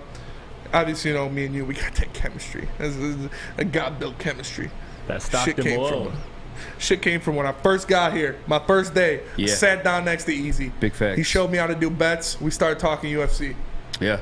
And then just from there, we're like, oh, we like a lot of the same shit. Oh, we're pretty similar dudes. Let's I think JC's hot too. Yeah. And then Chad saw us recording that Bart Scott interview. Yeah. Chad, the owner, we were walking by. I reenacted the Bart Scott Can't Wait interview. Owner walks by. Me and Eazy were in there doing. He was Sal Palantonio. I was Bart Scott. Chad sees it, loves it. Says, "You guys got something. We're gonna get you there." And here we are, kid. Here we are. First full week in the books of the Heavyweights. It was a bit of a journey too. It was. There were some bumps in the road. Some bumps in the road. But we are here, and we ain't going nowhere. We're here. Well, real quick though, speaking of a UFC, that's how we. One of the first things connected on UFC 277 this weekend. We got interrupted by my boy Scott, called in the middle of the show. I apologize for answering that one, but I don't have to be care, but Juliana Pena. I'm joking. Jesus. Amanda Nunes is like the lady goat. Juliana Pena versus Amanda Nunes. You think she'll do it again? I don't know. It's tough. It's tough. It's like I saw, that meme where it's the guy like sweating between two buttons. Yeah. And one was Juliana Pena is Nunez kryptonite, and the other one was Nunez learned from the loss, and like he's sweating and he doesn't know which one. Because it's tough to like. It was a wild fight. It was a wild fight. We've never seen anyone. Never seen anybody down. Like she was tagging her and like. Bro, it's coming straight at her. Yeah, like we've never seen anybody attack Amanda Nunez like that. Yeah. So. I wouldn't be surprised. I wouldn't be surprised if she went out there and did it again. But I wouldn't be surprised if Amanda, it's weird, re-established the Lioness's reign because she's that good. So I don't know. She looked good though. Juliana did. She looked really good. Co-main event though. Yeah, that's where it's at. She looks super. I would say real quick too on Pena though, super confident, like ultra confident, and like I love that in her. And then like low key, like I don't want to make it like I really shouldn't, but like that confidence boosted it up for me. I'm just saying. But no, we just said the co-main event: Brandon Moreno versus Kai Kara-France. Yeah. I like Kai Kara-France. I'm hopeful for him, but I'm going Moreno, dog. Just personally, I mean, I feel like he's just like he's on a warpath to get that fight against Figueiredo because like, dog, it's kind of like, I mean, I know Figueiredo's hurt, but like, I don't know, man, it's kind of annoying process that's whole been between those two. For sure, yeah, I think Moreno wins as well. I do like Kai Kara-France a lot though, but that's going to be a scrap. That's going to be a banger. That's going to be fun to watch. 100%. Magomedov, Ankalaev, Anthony Smith. I think that's going to be a banger. Ankalaev 17-1. Anthony Smith, you guys know him. He's fought John Jones. But this wraps up our first week, guys. I'm sorry we ran out of time. I do want to talk some UFC. If you guys want our picks, maybe we'll put up a video on Twitter, man. Aaron Tackett, congratulations to Amon-Ra St. Brown helmet. Shout out to Young Sus and TD Booth. Shout out to man Kung Fu Spinning. Make sure you guys hit that like, subscribe button. We're the Woodward Heavyweights. We'll be back Monday. Peace.